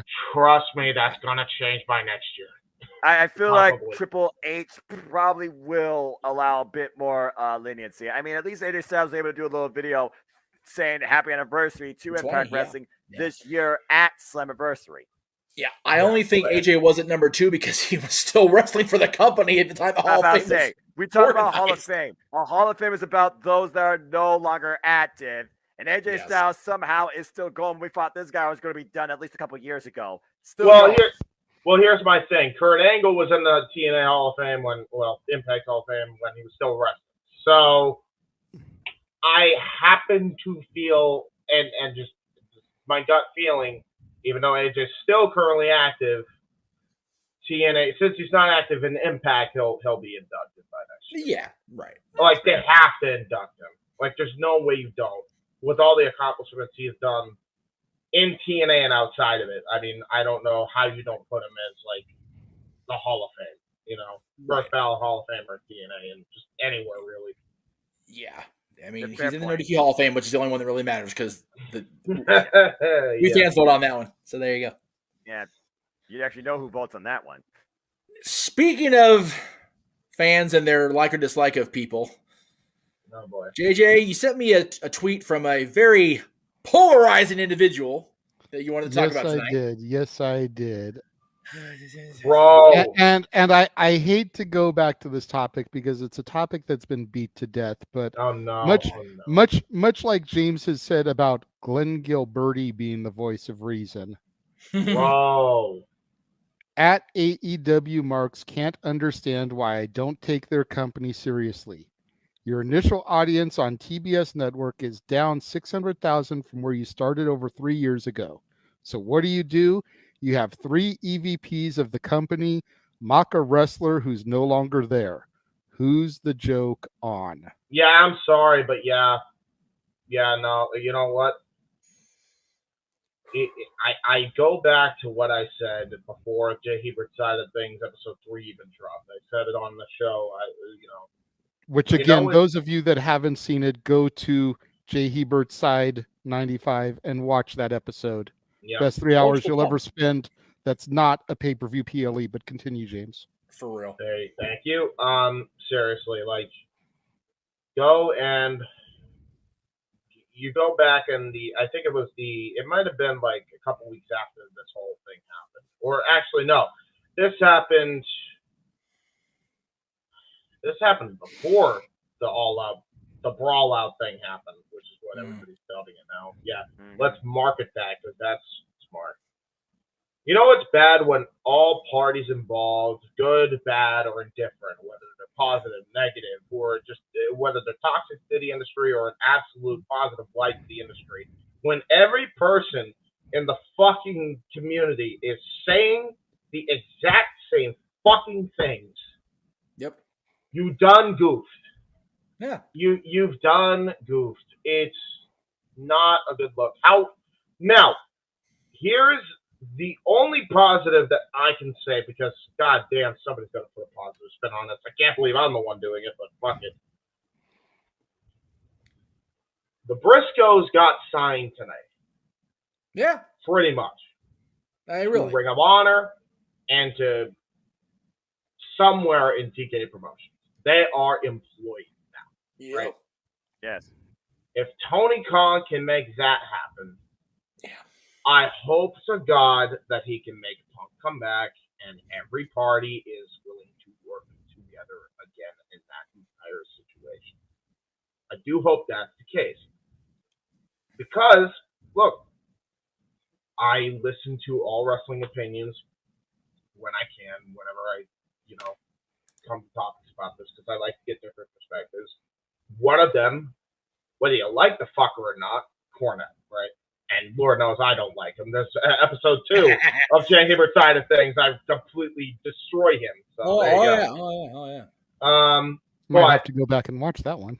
That one's a fun one. Definitely worth a watch, folks. Nikos and I, for 4 hours, just destroyed him for real. Yes. Now, what Cornette said was correct. If Kenny Omega could get past his bullshit with Punk, same with the Young Bucks as well in that camp, same with Hangman, what you have is money, because there are going to be people that tune in that are invested, no matter if they stop watching or not, no matter if they continue to watch or not. You're going to get an audience that watches that. That's going to want to see Bill get his hands on the people that fucked him over, or if you're on the Elites camp, you're going to want to see Kenny Omega get his hands on the dude that freaking threw the first punch, even though, you know, can't have justifiable reason because the dog got hurt. But, you know, they're great. Poor doggies, by the way. Fuck me. God damn. It doesn't, like, you see all his teeth and then he doesn't have teeth. It makes me sad. But anyway, I go back to my money forward pitch, man. Like, you have so much story if you can get past, if you can get everybody past the BS. Yep. You don't get an organic fatal four-way very fucking often that can draw that much fucking money. You don't get that. It's right there, man. It is there. Yeah, I mean, Russo's right on the money, man. He's right on the fucking money here. Get past your bullshit, make money. JJ. Here's the problem I have with it at this point. Mm-hmm. If this had went down and we had been able to remedy this hot off the heels of this, I'm 100% in your camp. But injury to Punk or no, length of time out with injury, part of this equation. Do you think that by the time he's healed, people won't give a shit anymore? Like, I feel like AEW, and more specifically Omega and the Bucks, have painted this into a corner where by the time a payoff could occur, nobody's gonna give a shit about it anymore. Right. Because so many fans are like we are in this whole situation where it's turned some of us off to watching the product on a regular basis. Yep. And then bullshit like they did in match 2 of the best of 7. Which, by the way, we discussed this the week after it happened, you know, Omega going out to Sports Illustrated and telling fans they need to let it go and move on, but then he turns around and does the GTS in the match, throwing it in people's face. By the way, they were in Chicago, but it's who gives a shit? People are just so disenchanted where I don't even give a shit about this best of 7 series anymore. No. And I was intrigued when the first match went down and they lost, and then it got turned into a best of 7. I was like, okay, let's see what happens here. This is going to be some interesting storytelling. And then that happened in match 2, and I'm like, now I don't even give a shit. Yeah. Match 4 is going to be at Winter is Coming.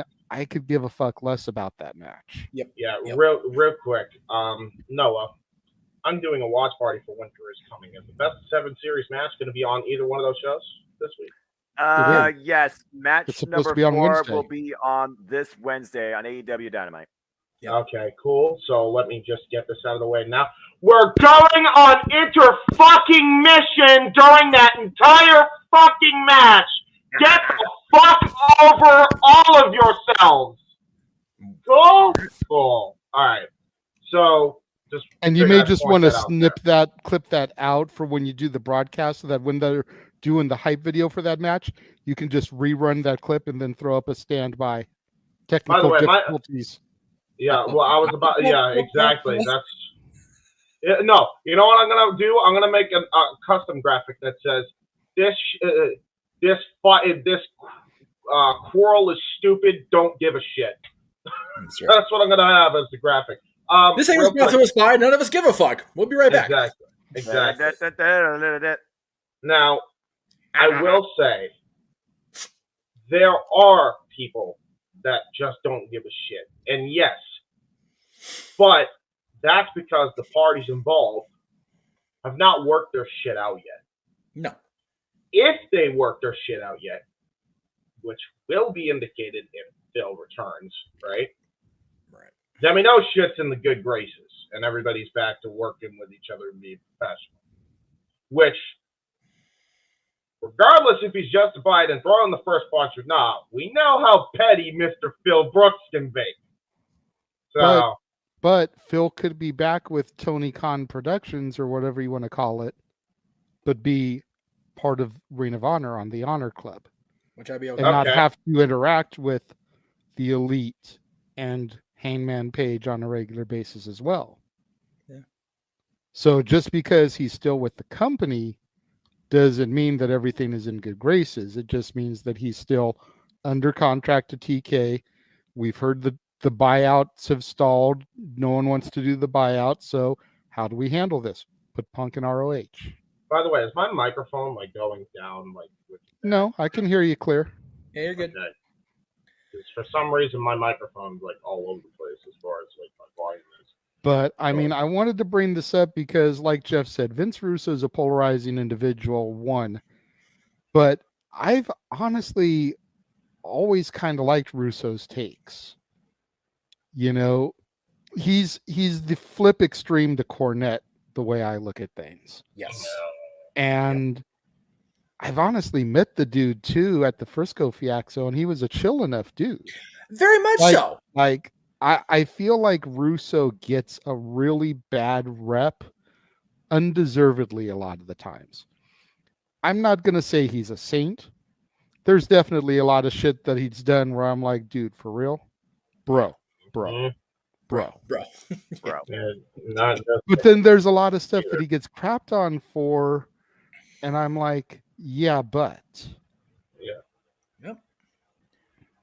And I still, to this day, think Tony Khan could benefit from him because of what he did during the Attitude Era and how everybody had a program.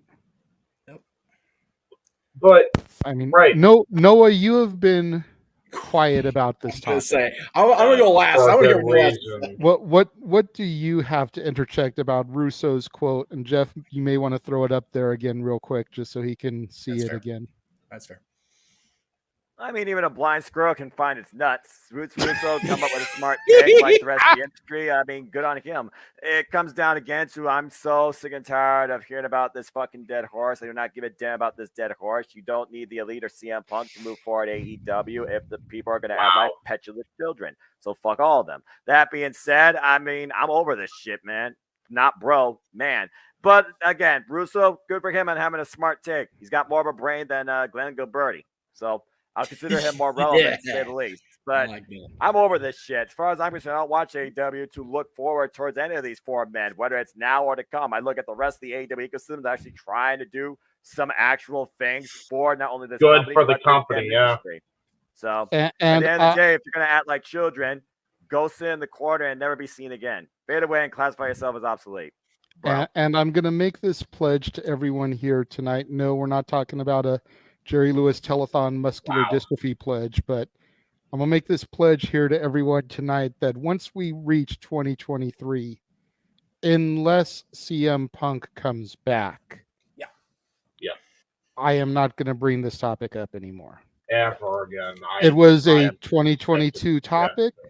Yep. It deserves to be addressed throughout the rest of 2022, with the exception of our Christmas Eve show, Christmas Eve show, where there's not going to be wrestling, which we'll get to again during the plugs.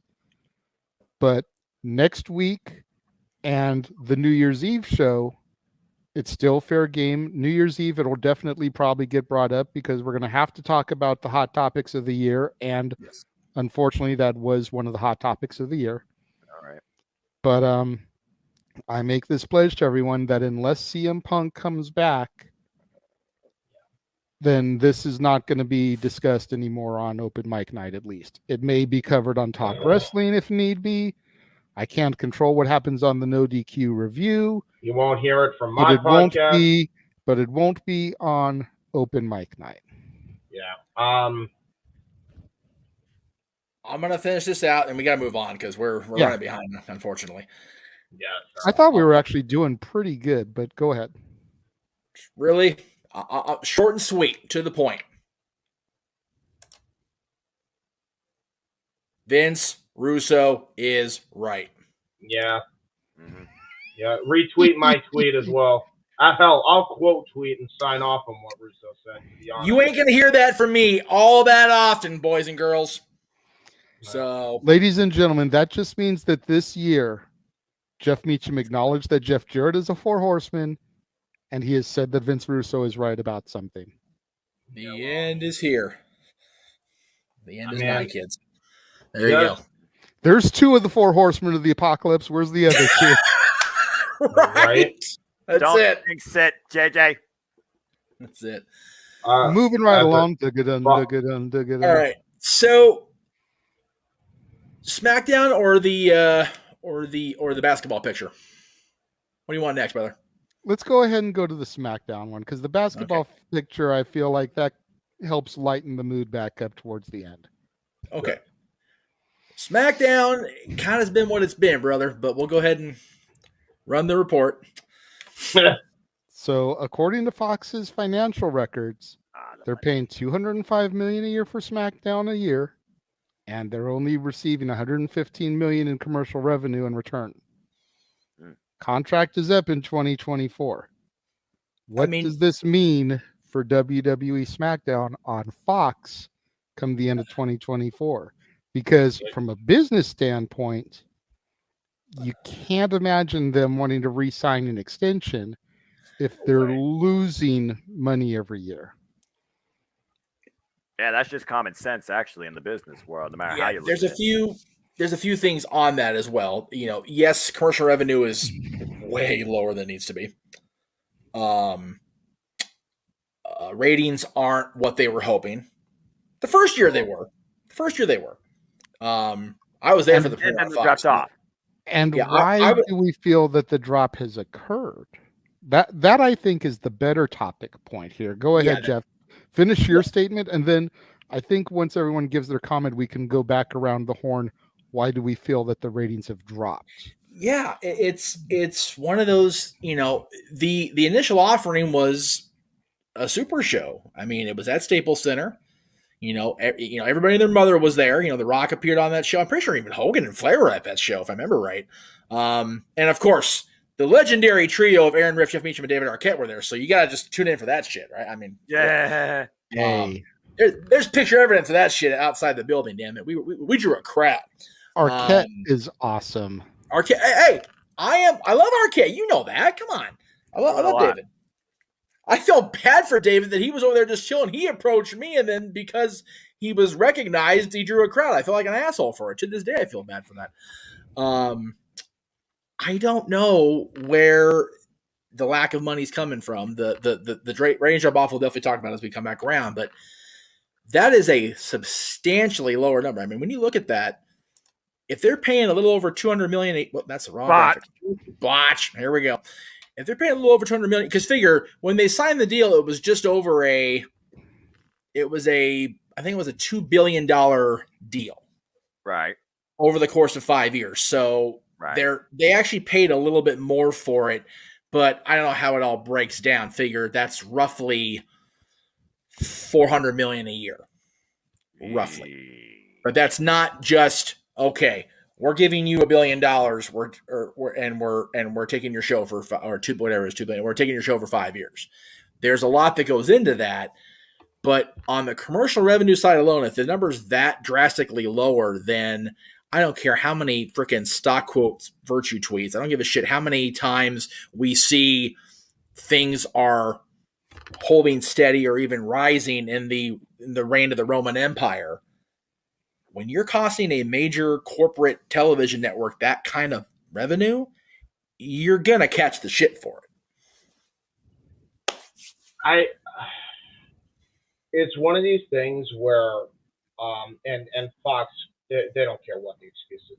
The reality is SmackDown's probably done by next year, but, I know the idea is we have to just, it's stereotypical quota, the shit on Vince for all the bad things that happen, but it really does come down to Vince's creative vision. Right. It sucked, and the ratings suffered for it. Now, the other part of it is it just TV isn't what it used to be. Right. I mean, you consider, like James said, the first thing that I put towards this is you draw the attention. In today's day and era, wrestling does not host the largest audience. You have to convey attention. In a world so full of distractions across all social media driven forums that really drives everything nowadays in business. Let's just put it out there. But in the world of entertainment, the spectrum of wrestling, blurring the lines on sports and entertainment, it doesn't match up with the likes of the NFL, baseball, NASCAR, your favorite movie, the Marvel Cinematic Universe, even some of the doggone original series on Fox themselves. It's one of those things where you may have like a constant, but you're not seeing necessarily growth, and you're subbing for it in the long haul. You can market Snickers 250 times all you want during WrestleMania. You can't do that 52 weeks a year on Fox. I mean, the thing is, too, like, UFC suffered from this same problem and they're a legitimate sport. I mean, I'm sure the reasons were a lot different, but it's like, you know, they ended up getting canceled off Fox too. If UFC couldn't even survive on Fox, WWE's got no shot in hell to stay on there. No. Right. There's a reason why UFC's part of ESPN Plus, I believe. They're not even their own like little thing, right? They're merged into a whole nother little universe, right? And so is WWE right now in the advent of Peacock. Sound familiar? To address the chat room without, since you guys didn't super chat, I'm not going to say your exact quotes because I'm going to be an asshole about it. Yes, we live in a digital age where we can watch stuff later on demand, and yes, DVRs are a thing. The problem is DVRs still count toward the ratings, which we're going to talk about here momentarily when we bring our tardy guest, but he is here. He is here. Ratings are what they are, whether they're DVR'd or watched later or whatever. That still is not what we're discussing right now. What we're discussing is the money thing. Yeah. The money thing is just mind-boggling to me that there's that much of a disparity between what they're being paid and what they're contributing back to Fox as a result. That is, there has to be more to that I don't have the energy to look up right now because it's 9:30 for us. I'm sure it's Jeff, you want to try and look up that balance sheet to try and break this down even further? I mean, here's another thing too. Well, no. Like, we can definitely bring it up because I'm sure I'm sure going into Christmas will be topic light going into the 17th. So I'm sure we can definitely bring that back around. But also, go ahead.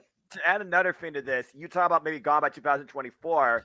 Roman's already said he's the end looking of it towards Hollywood, and why we talk about commercial revenue. You want to talk about overall pushing numbers, the sell, the merchandise, the needle mover. If he's no longer even involved in the product, can SmackDown sustain? And therein lies the key, Noah, because I think that's why the revenue is down to begin with. Yes. Well, revenue was up, ratings were up when Roman Reigns first started his triumphant run. Mm-hmm. The bloodline was first getting its legs. Yep. Once the belts became unified and he became part-time. Yep. No, he's right. He's 100% right. Interest went down. And because not only was he no longer the anchor to SmackDown, just a second, James, I let everybody else talk. Not only did we lose the anchor of SmackDown, but he isn't even showing up on Raw on a regular basis, which granted, USA's ratings isn't going to affect Fox's revenue dollars. No. But people don't want to pay as much for advertising when the needle mover, the tribal chief, the head of the table, is not a featured, prominent, weekly fixture anymore. Right. Therein lies the key. They're already suffering with him not being full-time. Yep. Jimmy, Jay, Solo, and Sammy all can only do so much. They are the supporting cast. Yes. Exactly. Yes, they are not the star. No. You But know, the problem we is you we only want to have- talk. We want to put this into an analogy that other people understand out there. You take and you compare it to the Avengers. Roman Reigns is Robert Downey Jr. He's Yep. Chris Hemsworth. He's Chris Evans. Yep. He's Mark Ruffalo. Yep. Sammy, Jimmy, Jay, and Solo are Vision. They're the Falcon. They're Bucky. Yeah. Yep. Yeah. Yep. I was just They gonna say, are the supporters. yeah. They are not the stars. The They're thing- still important to the team. Yeah. Paul Heyman is Nick Fury. Yeah. They're still important to the team and the success of the unit. Right. But without that key element, you lose it. Yes. The thing You know? also, JJ, in this day and era, unlike the previous run in WWE, they had more than one guy to be the marketable draw point. I mean, ever since John Cena, which was the last of the class, carried the company on his ass, both fronts, for over the better part of a decade, they haven't found somebody at that quota until they finally unleashed Roman Reigns. AJ Styles tried with the short-term feud he had with John Cena. Many tried to take the John Cena spot, and we all saw the sub-rivalries that came out of that, but nobody reached that point. You didn't have more of a single draw, since Triple H, Chris Jericho, and The Rock were all in the same picture. Yeah, true. Green Room, is your prop fully ready for air? You good to go? Give me a thumbs up, thumbs down. Good to go, brother? All right. Ladies and gentlemen, boys and girls, let's welcome to the party late, but he's here, Mikey T! What is up? Open mic night. Oh, we're about to get wild here now, man. How you Got to doing? go down now, suckers. Guys, I'm sorry I'm late. I had work tonight. I also had a stream I was doing about Styles P, talking about the mixtape game, G Unit, Dipset, all that type of stuff. It's all good, brother. You're here. You're here. Trying to tap in with my open night. Mike, click. Hey, man, it's not open mic night without you, Mikey T. We are And the click. Agreed. You've become a regular fixture on the panel here. yeah, right.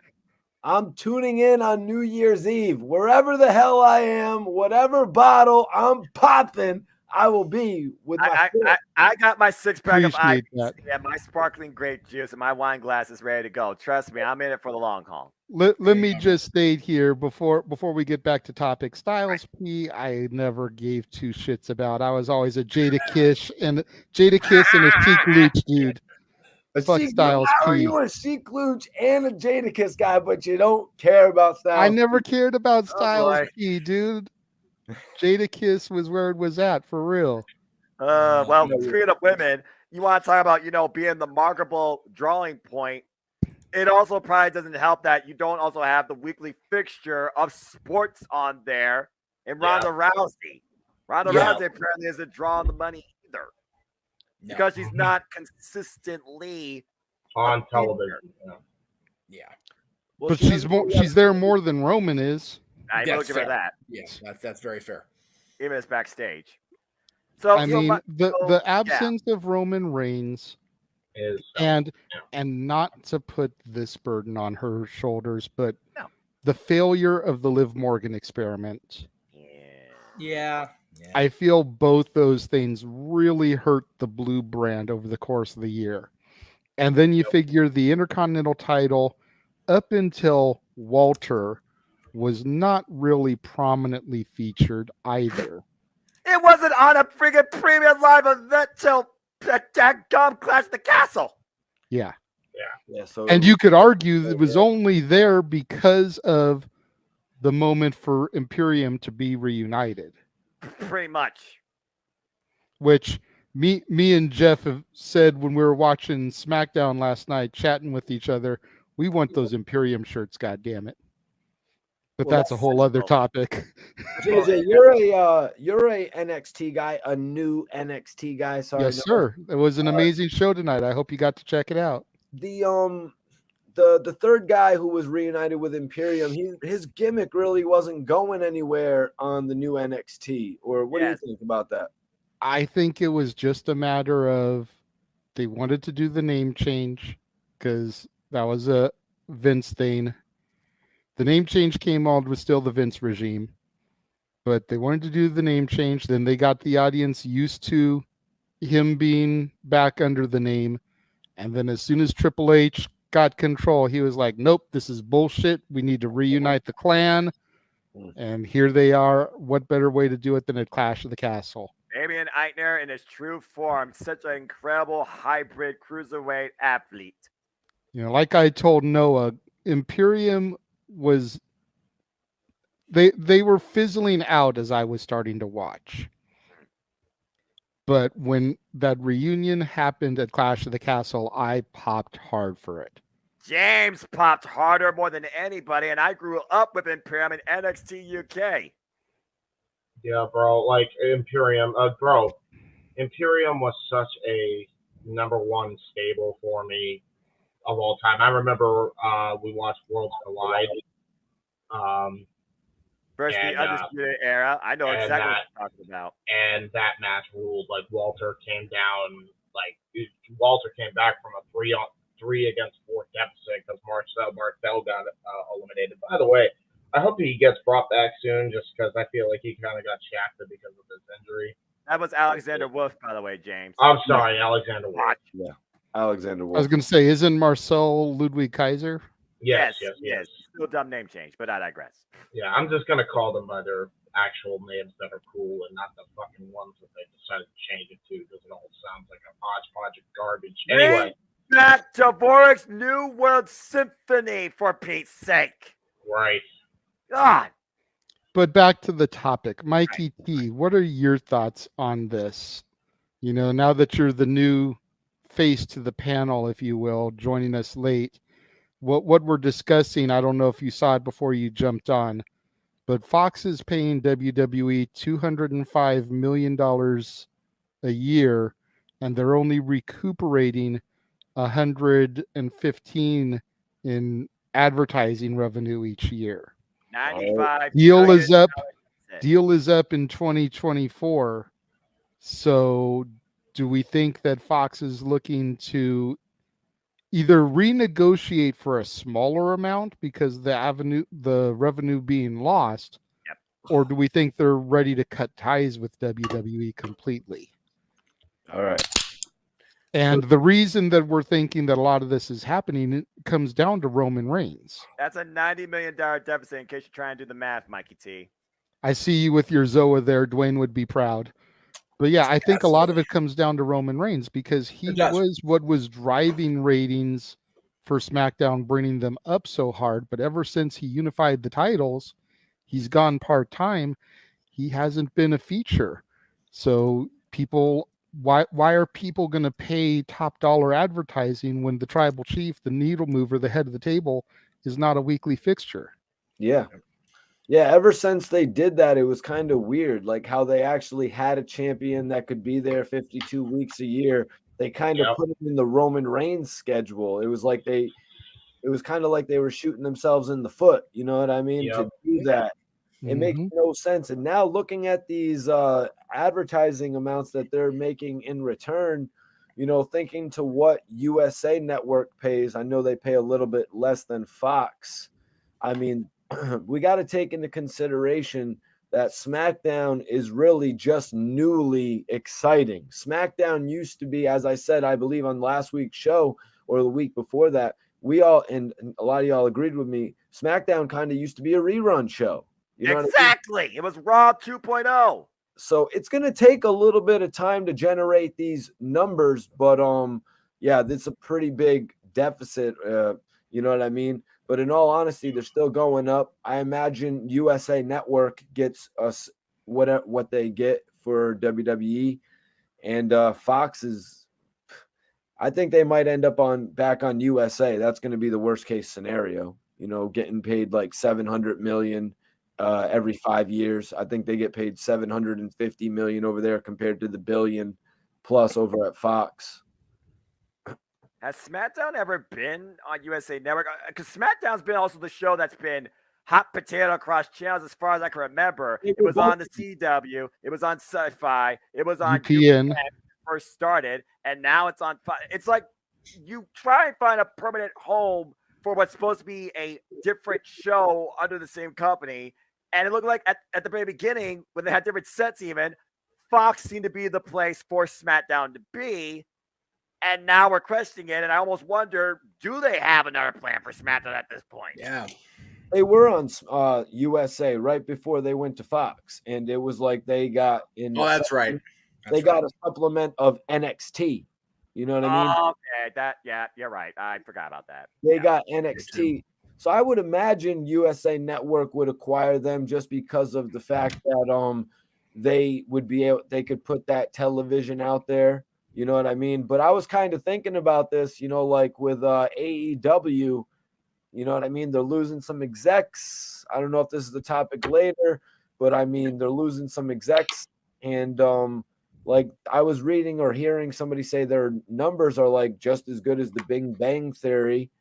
So it's like, why not just put more reruns of the Big Bang Theory on and you don't have to pay $100 million extra for wrestling? Like maybe their contract won't go up. Maybe WWE will have to downsize and go back to the USA Network for $225 billion less. But is that, you know what I mean? Like, they'll find somebody that will air them for another 5 years, I'm sure.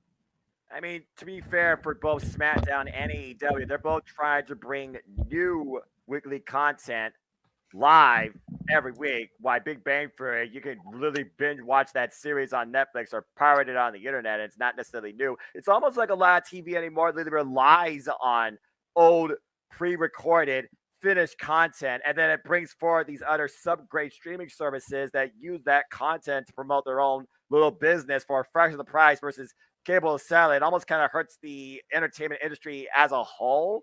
But it also brings a sense of contentment where they don't have to put so much money into it. So it's almost like, what are you trying to do here? Are you just trying to make money based off previous IPs? Or are you trying to bring in new viewers towards something new, like a whole new front of wrestling? I think the biggest issue with SmackDown is like, we got Roman, but like, for the longest time, it's like they just never cared too much about the blue brand, and the only reason they did is because Roman, again, and I always go back to this, Roman doesn't turn heel and Vince doesn't let that happen. Roman was out of the fucking company. There was no ifs, ands, or buts about it. He was gone. Yeah. He was gone. Yeah, pretty much. So it all had to come down to a decision that Vince was basically forced into, and it's a track record when up until his final day in that fucking office, where no matter if it harms the company or not, he was going to be stuck in his ways. And it literally took him losing his biggest pet project almost because of a pandemic and basically because he botched the pooch so bad with his best friend and then just him in general. He's like, all right, fuck it. Fine, I'll turn you fucking heel. Are you happy, pal? It's so bad to finally like get SmackDown rolling just like Foxy, because Roman joined SmackDown, and after he beat the Fiend, which by the way is funny because that's how this whole thing started, right? Yeah. He finally, is the guy, and it is what it is. I mean, SmackDown was going to suffer the minute Roman was going to be on a freaking lighter schedule. And keep this in mind too. We don't know how long we have Roman Reigns as an active competitor left. Keep in mind, there's always a chance, God forbid, his leukemia will come back. Yeah, like that can always rear its ugly fucking head. So I think Roman knows this, and he doesn't have a lot of time left on the table, which is why he wants to go into Hollywood after this is over, because by this point he had already done it all anyway, so there's no point in him continuing anyway. So, Triple H is going to have to rebuild some rapport with these networks. It's going to take a lot. It's going to probably take some leeway if he can, and it's probably going to have to take him to allow for a smaller deal. Yeah. Because that's the thing, because I think they enjoy being on Fox, if we're being completely honest. But Yeah. I think that if they're going to re-sign a deal, then either whoever takes the belt at WrestleMania, dethrones Roman Reigns, needs to be somebody that is going to generate that revenue for a long term. And honestly, I know it wouldn't be long term, but Rocky winning the belt would definitely be something to generate the interest, at least for a short run. I'll be honest with you. There's only two names that really come to mind that can actually make that needle move: Wyatt and Cody. You don't think Rocky? That's all you have left. Well, yes, but that's such a, all right. It's only a short time frame. That's the thing. Okay. Yes, would it work for the short term? Probably. Here's was Vince's whole motto: put a Band-Aid on fucking gunshot wound. The entire time he just decided to just malign his way through shit. I mean, hear me out here. Hear me out here. Go ahead, JJ. You put the belt on Rocky, and then you have Rocky put over the next generation. You have Rocky move the title. That is something that Rocky has always been good with. Let us not forget SummerSlam 2002 with the era of Lesnar being born. Right. Yep. At SummerSlam. You just mentioned, say the two names that you just said again, James. Wyatt and Cody. So Wyndham, Rotundo, and Cody Rhodes. Yes. Two second generation superstars. Rocky's a third gen. Mm-hmm. You put the belt on Rocky. You build the angle of legacy. Wrestling has more than one royal family. Yeah. You move the strap at SummerSlam. You make it intriguing. You generate Rocky can show up via satellite on a regular basis and cut a hell of a promo. That's true. The problem with Roman Reigns, and I don't want to tear him down because I love where he is right now. But we got to expose the vulnerability because it is there. But Roman Reigns is not Brock Lesnar. No. As much as the casual fans shit on Brock Lesnar's part-time ability, yet having that lengthy run that he did, Brock Lesnar was a name that, because of his UFC, because of his NCAA collegiate, transcended media. Yep. He had that name recognition that when he showed up, it was a special event. It was must-see TV. It was worthy of your $50 for a pay-per-view buy. I'm not saying that Roman isn't must-see TV. I'm not saying that Roman doesn't make your $50 pay-per-view buy worthy of it, but he isn't on that level outside of the ring to generate that. Exactly. Right. It's all about that reach. It's all about the reach, Mikey. I mean, you can allude to that. You talk about, public exposure, publicity. You talk about marketing, commercial revenue, advertising. Brock Lesnar transcends beyond the WWE banner and background, has made an impact across other worlds and forums, such as combat sports. I mean, at one point, he literally was calling out DC to challenge him for the friggin' UFC heavyweight championship if he was still going to be UFC championship. I mean, Paul Heyman, the advocate, literally advertised that on the way into WrestleMania 35, and we all saw what happened. But still, it drew a lot of buzz. Roman Reigns doesn't have that sort of globally exposed appeal to move the needle that far. Now, truth be told, he's moved the needle further than anybody else within the company on a regular basis. You mean But Reigns? based on this light and agenda, can SmackDown still hold up for the long haul and try and bounce back from this deficit under a new regime? I mean, I know we got Nick Khan. This is his strategy, right? He's all about marketing and looking at the numbers, adjusting for what's needed to get the highest profit possible. I'm not really sure, again, like James alluded to, if you don't go with Cody or Rotundo and The Rock somehow, like, it's literally one night, bye, see ya. How do they continue to follow momentum after WrestleMania next year and turn things around?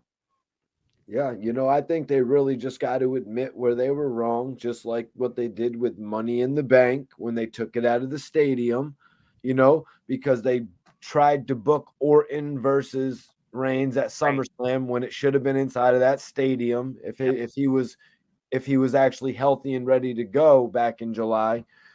But honestly, man, I think that they need to admit where they're wrong and just put Roman Reigns back on TV. How do they expect to get advertising dollars in when they constantly run Jey Uso versus Kevin Owens? It reminds me of SmackDown being a glorified mid-card main event show. It's like what's going on with Rampage right now, where it's like, why are we going to tune in to see a jobber match? You know what I mean? So it's getting a bad stigma around SmackDown, where the advertisers are like, people are just going to read those results. We don't necessarily want to pay top dollar, to advertise on SmackDown or whatever. They need to make it more exciting. And like you're saying with Triple H, I don't remember who made the point, but it was about that Triple H.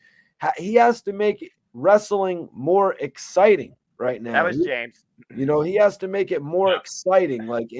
It's not going to happen overnight, because we all have like these thoughts in our mind of what's been going on. Like, you could see they're changing Veer. They're putting Veer in a tag team on NXT right now, and I guess they're building to some big pay-per-view in India. Yep.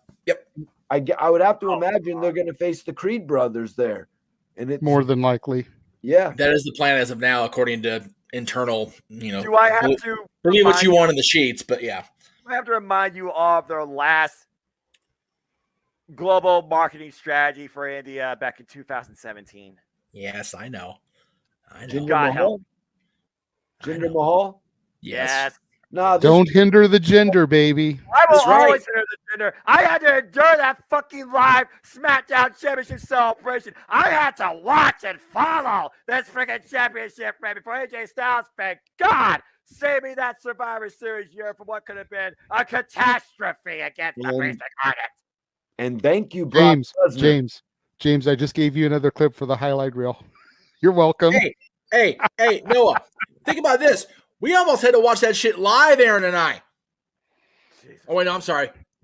Wrong year. Never mind. Still botched, but I agree. And again, the best, the pass behind. Anyway, I'm sorry. Continue your thoughts, JJ and Mikey. It's all good. Another thing to think about, going back to my point with The Rock, is that if we work a thing with Wyatt, he's all about the supernatural anyways. Right. So trying to carry a program with Rocky to the next big four, that would be great. Actually, it's very, very easy to pull off.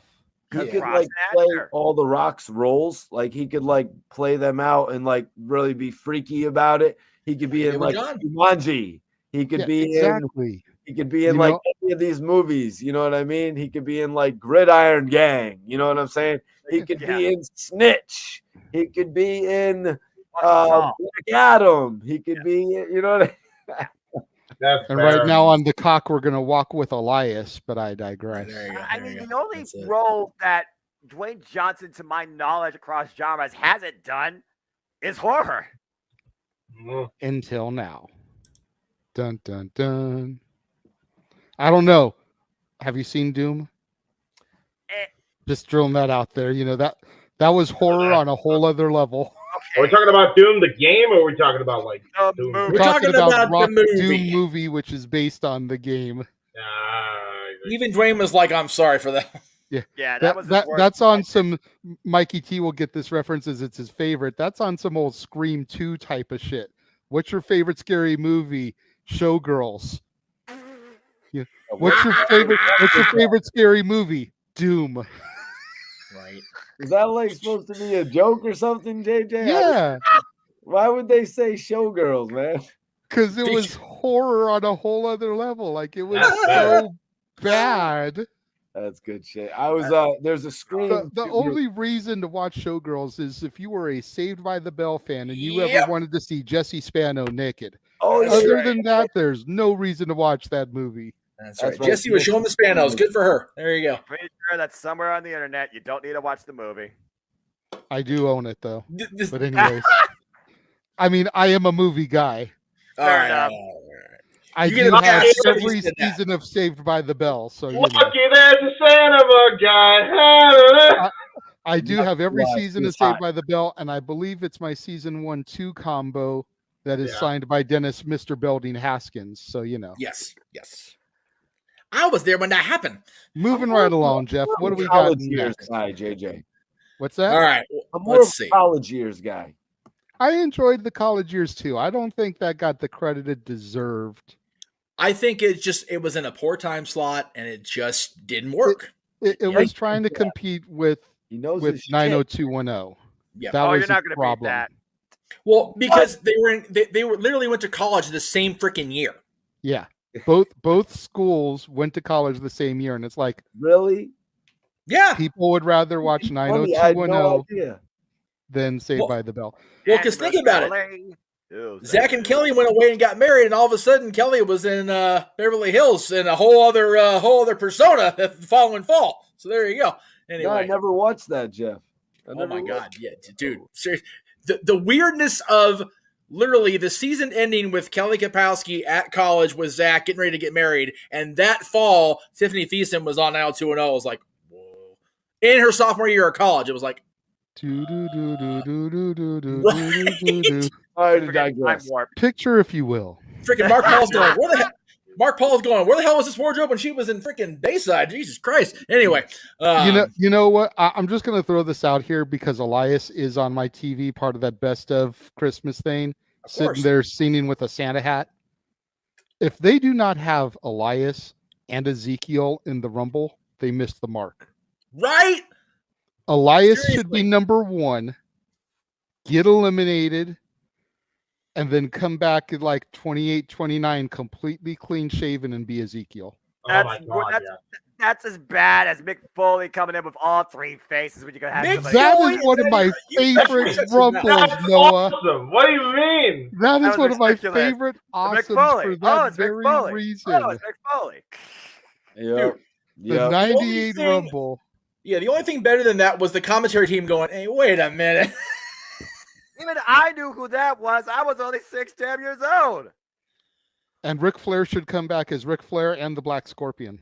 Okay, now That's you got right. it. That's right. And with that, while I ponder Noah's age in my brain and go grab my Ovaltine and my cookie, JJ, speaking of now we're women we're gonna change things up a little bit. We're lighten gonna the load here a little bit. We're going yes. to talk about, and the caption for this picture, this is one of a series of pictures that went up when this was posted. The caption was, "Empowered women empower women." Okay. What? Yes. What? Now, for those of the uneducated at home, this is Trinity Fatu, Naomi, And who is that still- bitch, Jade Yeah. Cargill. Yeah. What? Still- technically under WWE contract is Trinity, technically speaking. Okay. And Jade Cargill, who is the reigning, defending, undefeated TBS champion over in AEW. Yep. Amidst the rumors of Mercedes Varnado apparently going to be at Wrestle Kingdom, Oh God. Trinity's posing at courtside with Jade Cargill. And is this the game where the Celtics were playing where Sasha was also there, or is this a different game? I think this is a different game because I didn't see any pictures circulated from this with Sasha. Okay. I saw multiple pictures of these two ladies together across both their socials. And then I even saw a picture on Jade's Instagram. Yes. With her and Jimmy Uso, Trinity's husband. Yes. So he was That there was at funny. the game as well. That was funny. But yeah, so very, very interesting to see these two ladies pictured together because Especially the timing, right? Yeah. Hey, this isn't coincidental, but you consider where we're at. The mystery partner just being announced. Yeah. Yeah. I mean, January 11th at the Fabulous Forum. Guys, I wouldn't think they could release this picture though on AEW television. It wasn't on their TV. It was just on both of their social media. Tweet it though. AEW could tweet this picture on, but they didn't. But They I could could I was going to say they could share, tweet, retweet it, but this was on both Trinity and Jade's Twitters and Instagrams. Yes. I would love, and with the highly likelihood of me attending that show at the Forum, I would love. First of all, I'm gonna love getting to see Saraya wrestle. That's gonna be awesome. Yes. Second of all, they're facing whoever she's partnered with. They're facing Britt and Jamie, which let's go right now, right? For me, Yes. man, if it's Trinity, to quote our opening intro, somebody's gonna pop their pussy somewhere in that building because seeing Trinity walk out is gonna be fucking awesome. Damn, we lost Noah, but that's okay. Sorry, I can't believe it's part of our opening. Like, it's just can't process that shit. God bless you, Jesse, and God bless James for cropping that out. That's tremendous. Jesse, because as we know, Noah, there's nothing better than a cropped pot pussy. Anyway, we'll move right along. Whoa! Night, damn it! What? It's open mic night. It's Saturday night. It's all right. It's all good. I'm just gonna leave myself out of that and just focus on the topic here. That's right. He's not going to focus. You're going to leave yourself out of that, Noah. But earlier in the Women's Iron Survivor, you multiple times talking about coming in from behind. And they weren't coming in from behind. What are you talking about? I literally was talking about them coming in from. Yeah, exactly, Noah.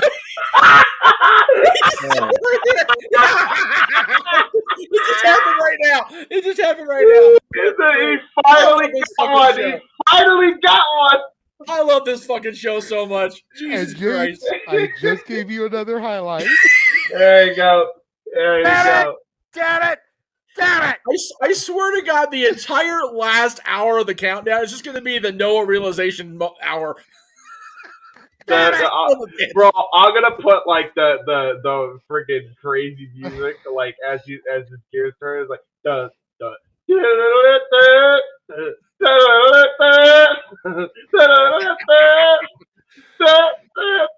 I'm sorry to all you guys in the comment box. If anything deserved a fucking super chat, that sure as hell did.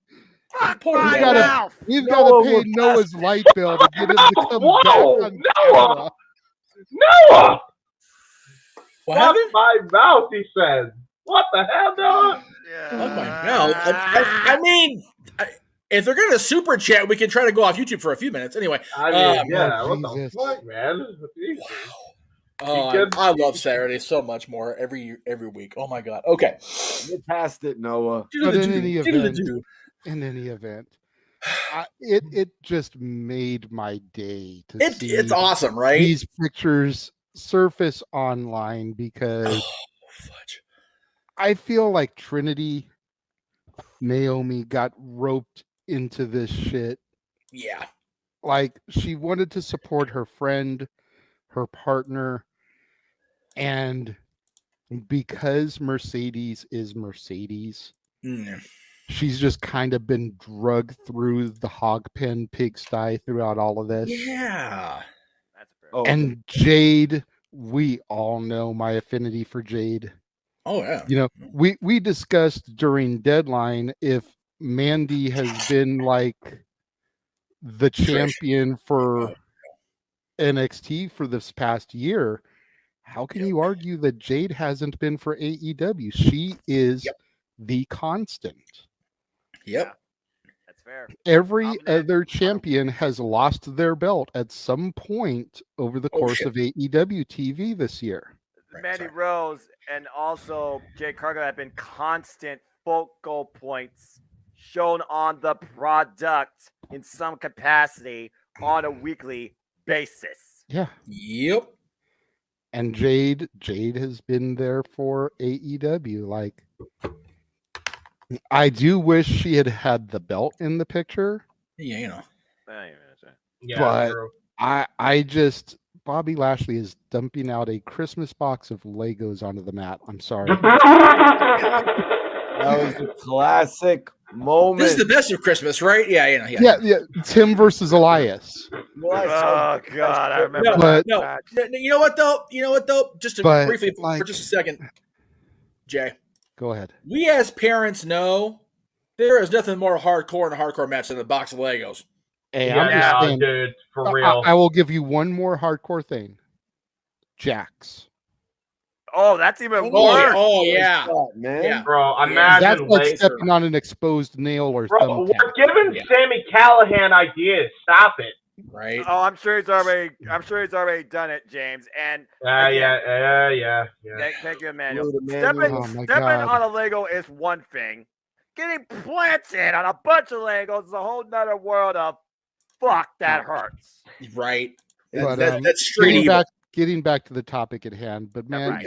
it just warmed my innards. You know, it made my Grinchy heart grow 3 sizes seeing those pictures and that's obviously an extreme situation. I'm not Grinchy like that, but seeing those two lovely ladies together like that just made my day. Well, And it was consider definitely Trinity- something that I felt would be a cool little thing to discuss. Yeah. You know, a little brief talk point here as we started to wind down the conversations. Yes.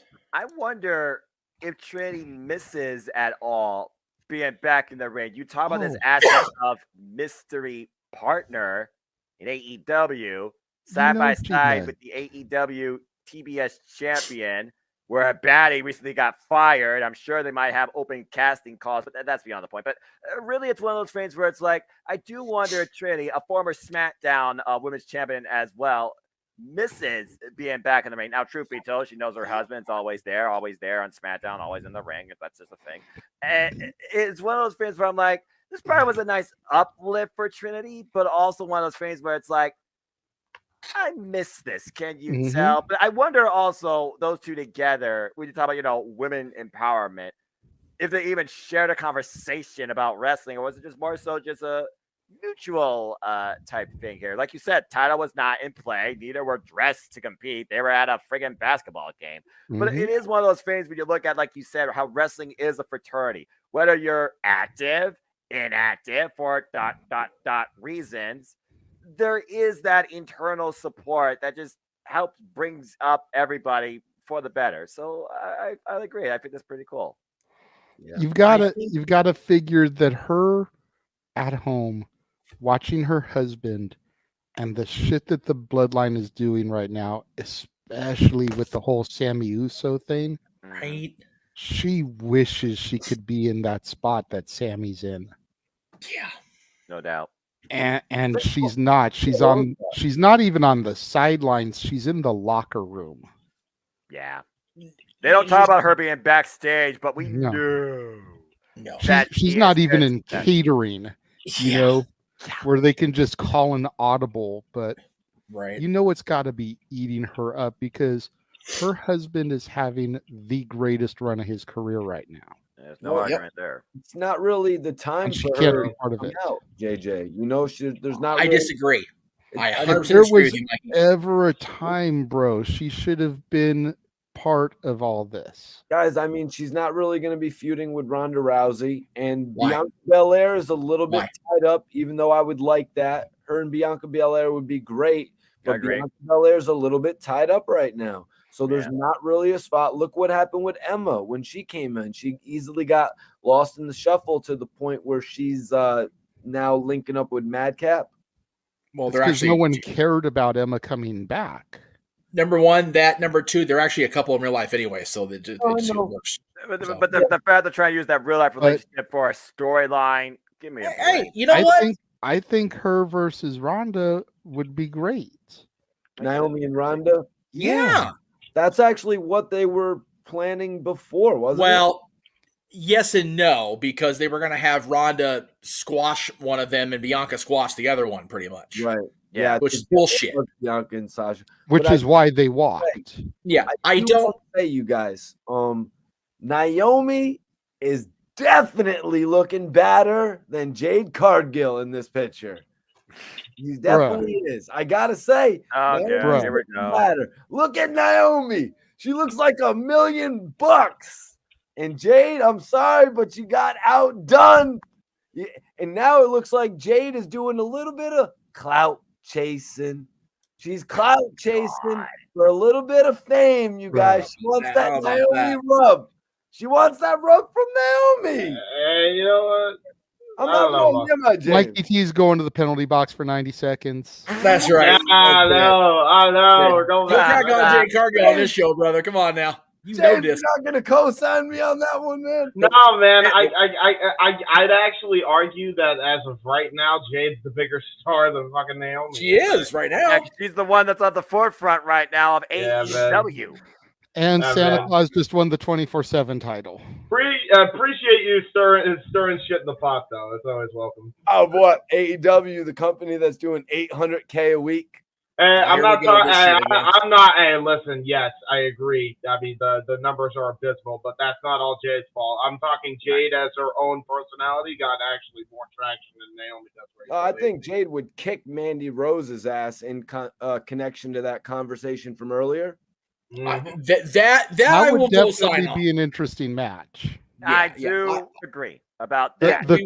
What it boils down to. What it boils down to, Mikey, is not necessarily Jade versus Mandy, but you got to bring in, you're dealing with the X factors, the baddies, or Toxic Attraction. Oh, there we go. Attraction for sure. Worlds collide. And if it comes down to that, Attraction is going to eliminate the baddie aspect, which is going to help Mandy defeat Jade. I hate to do this to y'all, but breaking fucking news. You remember how we talked about how Max was making fun of UFC fighters a while back? Mm-hmm. Yes. Guess who was at the UFC 282 event rocking the AEW Burbelly Championship? Boy, Max Freeman gave the bird. Man, I don't know if that was coincidence or not, but he's fucking there, dude. He's been talking about it all week. He was going to be at the show. So, wow. That guy has no fear. Max is a lot of things. A liar and a bullshitter, not among those things. He's a genius. He says he's going to do something. He's going to fucking do it. Conor He showed up. Versus MJF. What does this do for AEW? Would that actually bulk up the ratings if they brought Conor McGregor in? Because this is I've been see him fighting MJF. I have been saying for a long time now that I think McGregor's best years in the cage are behind him, but he's such a natural pro wrestler, bro. He is the most natural sports entertainer I've ever seen in my life, and he's not even in wrestling. How you don't try to go for guys like him? I'll even throw another one. I'll even throw another name in here. KSI, Michael Bisping. There's so many fucking guys who could talk on that stick from MMA. The fact they don't sign him, Chael Sonnen for crying out loud. No. You know? The problem with everybody else you said, cool. Everybody else in that group hasn't repeatedly, continually, nonstop ragged on the business like Conor has. And hang on. Any company trying to bring him in is going to have to kind of bend a little bit for Conor. And I don't see Hunter doing that, even though he's a fan of the company, a fan of the business, because Conor has degraded the business and the company, and the company's so tight with Mayweather. And we all know how much Mayweather and Conor get along. Oh, God. AEW doesn't need that shit. However, Max, remember, Max did what he did because the guy he was getting to, I forget the fighter's name because I don't watch UFC anymore, talk shit first. So there is that. So Max is just handing a receipt out. That's what he's doing. See, but So I don't begrudge Max that one bit. Well, I mean, in fairness, though, if what you're saying is true, I'm listening. Connor is also a fan. He's just been talking shit about it recently. He's not though. Connor's not a fan. He talks shit. And he's a piece of shit about it. He's not a fan. Yeah, James, he literally insults the business. Why Ronda Rousey might mock the business, even give it the F word. She is a fan of the business, hence why she's in the. My mistake. I thought Connor was actually a fan. No, from it. There he is. There it is. Wow. Right there on screen, advertises the world champion there, and you see in the lower third there, and he's flipping off the audience. You got to love that shit. While, by the way, dissing Ring of Honor on top of it, true to his character. Well, of course. At that time where he was there. Yeah. Pretty sure, is that the woman he proposed to? His fiancée behind him there? No idea. Huh. I forget what she looks like. Isn't that awful? No, it's redhead. Right into the camera. Oh, that's right. Yeah, that's right. And then why is Mario Lopez a stunt double on the other side of him? Anyway, just wondering. I'm curious. I'm a curious individual. Well, you just wonder what if this could lead to, and what strange meetings could end up happening next across the world of wrestling and the different companies galore. I mean, again, kudos to seeing Trinity and Jay Cargill in the same shot. Respect women in wrestling. Yeah, yes. Thank you for bringing it back to where we were. No, I appreciate you. I was about to say women were at basketball. The advertising AEW, and you also got MJF who was at a UFC event promoting wrestling. So there you go. There you go. What would the ratings be if Conor McGregor came on to AEW, guys? Any thoughts? Prediction? 500,000. Huh? What'd you say? 500,000. 500,000 extra? No. It would drop. Yep.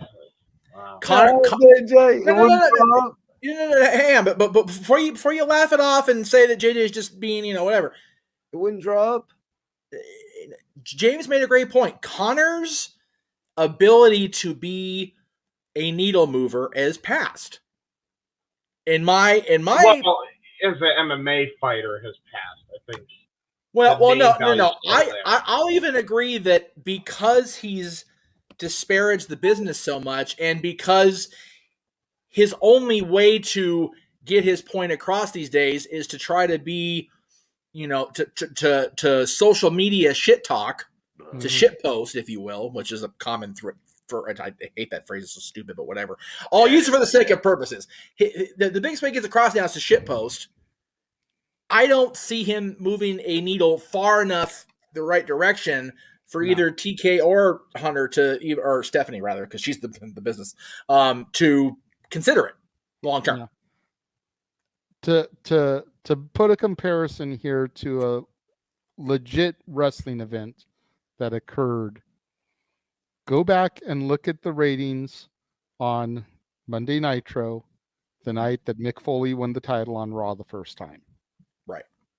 AEW broadcast would be Nitro prior to the announcement at the booth, and as soon as they saw Conor McGregor, it would continue. All the channels would change away because of what he said about the business. Yep. Oh, this guy thinks he's going to be in my company now, in my sport? Click. Yep. Wow. I honestly didn't think he was being serious. I thought he was kidding. No, Wow. And I only know I don't know it's fact. I'm not going to claim it's fact here with my freaking name at the top of the damn thing or whatever. But I will say this. If he was a fan, if what he was using on social media was just being socially a prick, there would have been money there. Mm-hmm. And Hunter and Vince before him would have gobbled him up and made it happen. Yep. Whatever you want to say about Vince, whatever you want to say about Hunter now, If there's money to be made, we look the other way at our personal bullshit. But Connor was such a shit poster about it that they were like, I'm good. Mm-hmm. I'm looking at his tweet right now, and he had said, It's all about the money. I didn't mean no disrespect to the WWE fans. What I meant to say was I'd slap the head off your entire roster. Okay. See, there you go. So, cool. Thank you for apologizing to the fans, even though you didn't actually say I'm sorry. But he's still shit-talking the entire roster. Mm-hmm. So let's just line his ginger ass up and just let all of them slap him one at a time. I actually remember that. I'm okay with that. I'm 100% okay with everybody in that roster just punching him in his stupid face. And then here, nurse your damn broken tooth with your cheap-ass second-rate whiskey. There you go. Some people don't get it. They think it's like you're going to actually start an actual argument with a wrestler. You know what I mean? Like, that's not what it is. Yeah. This isn't The Undertaker being at UFC and telling Brock, hey, you want to go? You want to do it? Because there's money there when Brock returns. And sure enough. Yep. Do we agree with the streak being broken? No. Did it make money at the time? Fuck yeah, it did. WrestleMania 30 made how much money? Bingo.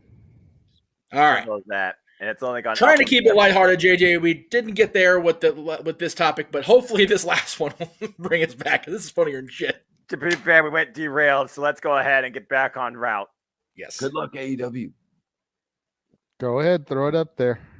Yes. This just warms the cockles of my patriotic heart. I'll tell you why. Yeah, this is some good shit. Okay, now this, so first of all, JJ, I loved the take from the boss man. I'm gonna throw Aaron under the bus here. That's gonna be good. He goes, I'm not interested in Lacey Reboot 5.0, whatever the hell he said. It's like Agreed. Make Lacey great again, just like they did Darren Young. That was. Oh wow! Damn! There it was. Bob Back. The thing with Lacey is like they start out so good with her. Like the video packages they did last time, telling her story and her being a vet and doing her service for the country and everything. Like that was great. And then like she comes up to the roster again, she re-debuts, and like 2 weeks later, she's a full-blown heel. They shit the bed with it completely. What? Yeah. What? And she didn't even go heel like Sarge did, being an Iraqi sympathizer. Right. At least that, while completely bad timing, it made sense for that heel turn. And they went all in on that one too. They did all this babyface buildup for her, and then within 2 weeks, she's a heel. Click. And now she's off TV again. Yep. She's being repackaged again. I swear they're going to go with this fucking military angle again. Yeah. But if that's the rate they're going to go, honestly, who better than Sarge to try to get her over? I'm all about seeing Sarge on my TV on a regular basis. If I have to sit through JB fucking L calling Baron Corbin a modern day wrestling god. Oh, fuck that shit. I can sit through Sergeant Slaughter getting over this blonde bimbo who's being attacked for the 27th time. Okay, all right. Hold on. All right. She's really good in the ring. Hey, listen. She actually is pretty darn capable in the ring. It's just now listen. Booking has. Let me talk to you. The booking has turned away JJ particularly because this book's been checked in out of the library so many times. You might as well throw away in the discount bin and hope that somehow gets digged out from the bottom. Ric Flair checked this book out. Yes, exactly. Woo! Woo! You know, a real horseman. Did he come in the back door? Fucking go with good one. Okay, no. Here's my telling you, it's gonna be a thing. So, forward-thinking people, horseman with Jay Lee. Bimbo. Listen, in some cultures, bimbo is not necessarily a bad thing. Sometimes it's a term of endearment to some people. That's neither here nor there and open like that. Now, anyway, listen, clearing that up, James. Yeah. Just double checking that. Yeah, man. Now, the thing with Lacey is they could pair her up with anything. And this is not even her fault. I actually like Lacey as a person. Booking. Whoa, James. They can pair her up with anything. I seem to remember her pairing with Baron Corbin being major. Well, exactly. You cut me off. She needs the I was just about to go there. So. Oh, really? Okay. They could pair anybody up with her at this point. It ain't gonna do jack shit. It sucks. I hate that it's that way that it is, but she is so badly damaged because of that Baron Corbin bullshit from when the fuck was that? Like 2019? It was Extreme Rules. Yeah, Extreme Rules. It's over. It's been over since then, and that sucks. And I'm sorry that Vince did that shit to you. Honest to God, if I'm Lacey, I'm getting the fuck out of the WWE, and I'm going somewhere else. Do you think she'd be better suited, not even coming back to the main roster, but pulling a Mandy Rose and going down to NXT for a while? No way. Anywhere in WWE, she will get booed out of the building, and not in the, oh, we want to see you get your ass kicked type of thing. I think it's like X-Pac heat at this point. Like, she's that bad. At this point. And it sucks, because it's not her fault. And I want to make that very clear. It is not her fault that Vince bungled her the way he fucking did, all right? Because I actually was a fan of Lacey before all that fiasco happened with her and Corbin teaming up. I really was. Right. It's just she was dealt the absolute. She was dealt the crapshoot. Honest to God. Yeah. She really was. I don't think there's no way she's going to be able to rehabilitate herself unless she does what McIntyre did, she does what Cody did, leave that company and go somewhere else. She needs that WWE stank off her real goddamn quick. That's what it's going to take. They'll probably just waste her and use her as a number in the Royal Rumble and get no reaction. Exactly. There have been so many stutter steps with her. If they're good, JJ made a great point to start us off on this topic. They had a perfect introduction for her. She could have been the most over. She is a blonde, blue-eyed veteran of the United States military. Yeah. How in the fuck do you not put that as your number one babyface in the women's division? Like print your goddamn money on that for real. Because you're Vince McMahon in this. Because you're Vince McMahon, exactly. And he had a bad stick and he forgot what she was about. She's like, "Oh, another blonde on my roster. What can I do?" No, he didn't have a bad steak. He thought he said, "Oh, this is good steak," and then bungled the fucking steak. Yes. Yeah. Tried to turn it into a cheeseburger. Yeah, it's unfortunate because I was not high on Lacey at all when she was called up. As soon as she was called up, because she didn't get near enough time to make a steak comparison. She wasn't marinated near long enough in NXT before they called her up. That was a poor decision on the part of Vince for bringing her up. And that's been a problem. I think JJ will agree. I knew you come back into wrestling and seeing the NXT, presentation change with you being around, but Vince filling the person here up, and then just going, oh well, yeah, no, and then letting them squandering the opportunity they had has been a common theme, which is why we've been so happy to see. Has been for 20 fucking years, even prior to NXT, by the way. That problem. As you were, Jeff. Which is why we were happy that Gargano is back. Which is why most of us are happy. I'm not going to say everybody, because JJ's included everybody. Candice LeRae is back. Which is why, we're hoping Indy gets called up whenever they're done with her, because EY apparently is coming back again. There's people that were called up or brought over from the other companies that just didn't get a fair look because the old man's impatient or set in his ways and doesn't want to, give other people the opportunity, we're becoming an opportunity. Prove it, old man. And you didn't for, like James said, 20 years, and especially during the NXT era.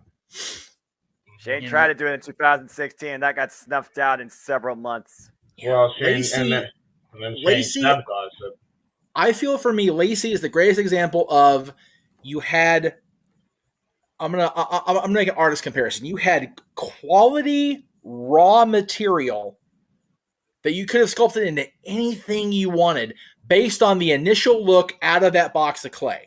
That was about the most perfect piece of clay you could possibly have. She was blonde, she was tall, thing. she had blue eyes, she's gorgeous, and she had that basic raw athletic ability.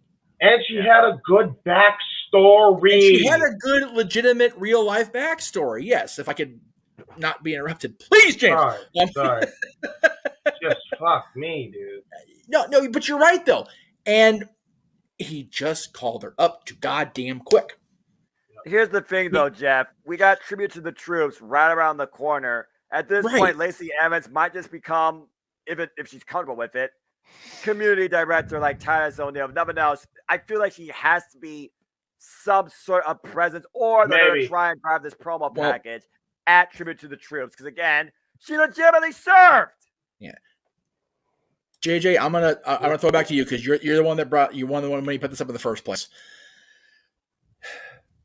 She put a great post up. I forget what day it was this week. She's been posting a lot of thirst trap posts. Let's just be upfront about it. Has she? Give me a minute. She put the one up with her in the American flag themed bikini, and it was like, oh, damn. That got so many reactions, but she put a legitimate heartfelt post up about mental health awareness and trying to get that out there, and it got basically shit on or no reaction at all. That, I feel, is a combination of her going, fuck this anymore, whatever, and the mindset of the fans being nowhere near where it should be in 2022, 2023. I happen to react to both posts because she's gorgeous, but I also relate to the struggles of trying to get through your daily existence with, mind-numbing mental health struggles. It sucks. So I think that what's happening with her now at this point is she's struggling with her place in the WWE universe, and the stutter step booking is just making it worse for her. Sarge being with her, I think, would have been good had they not botched the military reintroduction, whatever it was, a month or 2 or 3 ago, whatever it was. I lost count. She's going to have more turns than Big Show by the end of this year, it sounds like. But JJ, why did you want me to put this graphic up and bring this topic up? You're the one that, you're still a spearhead of this show. Why did you want me to introduce this topic?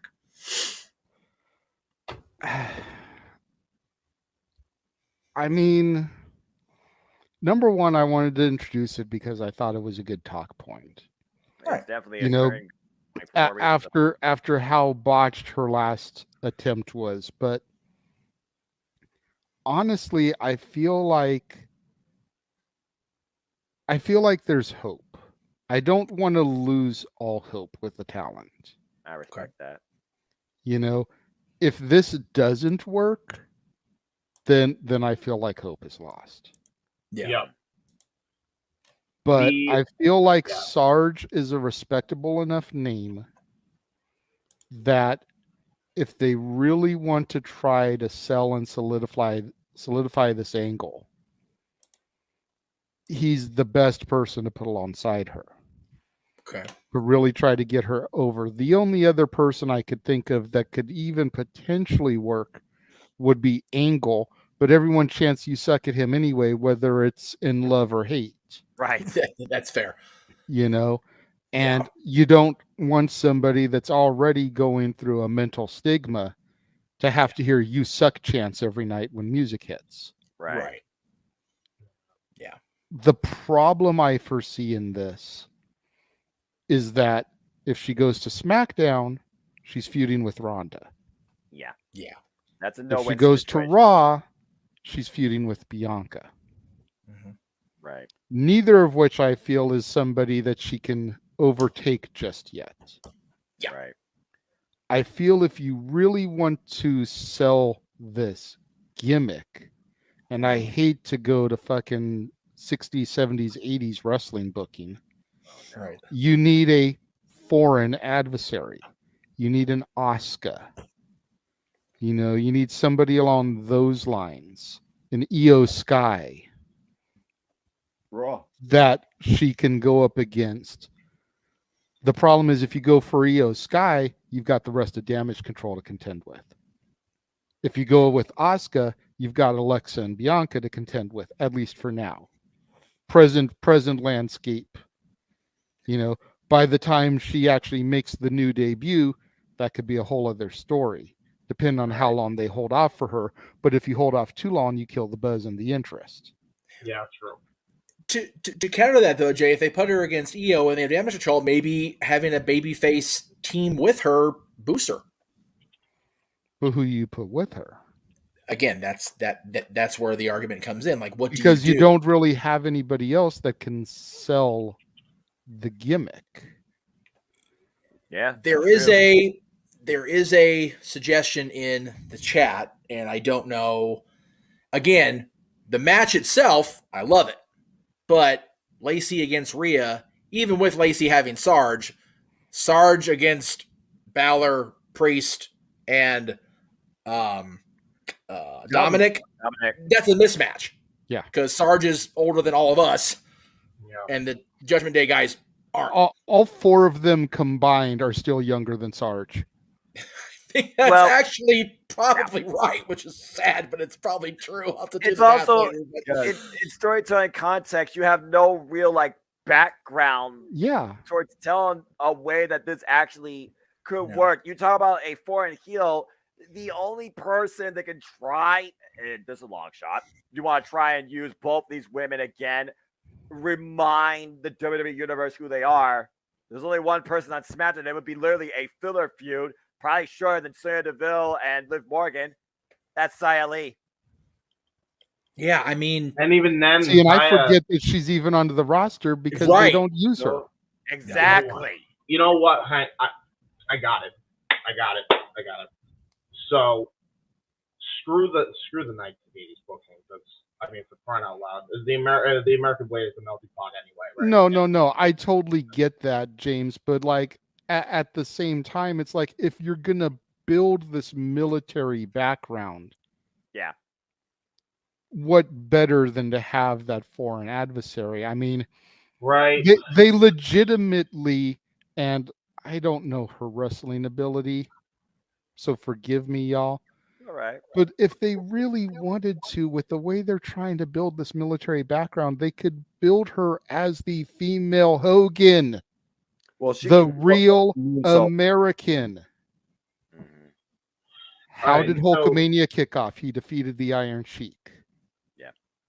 How do you kick off this new Hulkamania-esque female run? You have her beat the foreign adversary. The thing. Selena Vega, Legado del Fantasma? There's another good one. Forgot about.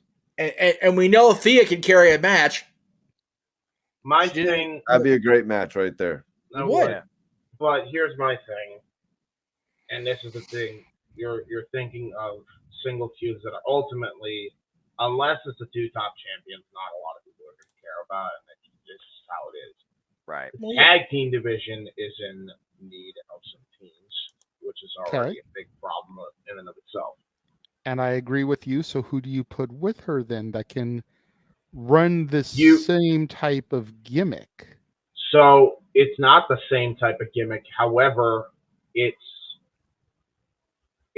women who both have mental struggles for very different reasons coming together to win gold together. I'd actually put Lacey Evans with Xia Li. I think that's a way better natural story between those two. Yeah, it is. That's actually good, James. Yeah. For those who don't know the story of please. For those who don't know the story of Xia Li, she came from China. She was picked on severely as a freaking kid. She had to learn I don't even know how many martial arts just to scrape by. A lot of mental issues on their own front. All of this is talked about on Dr. Brew Hightower's YouTube channel. For those who haven't checked that out, that's basically a podcast mixed with a guy just performing chiropractic on wrestlers and other athletes, what have you.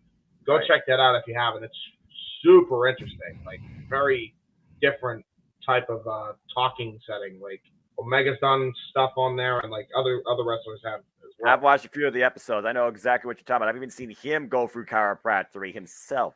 So look up Xia Li, Dr. Brew Hightower. I only know her gimmick in WWE is she was coming in as that protector, right? That's correct. That's how she first that was would actually introduced match on the up pretty well.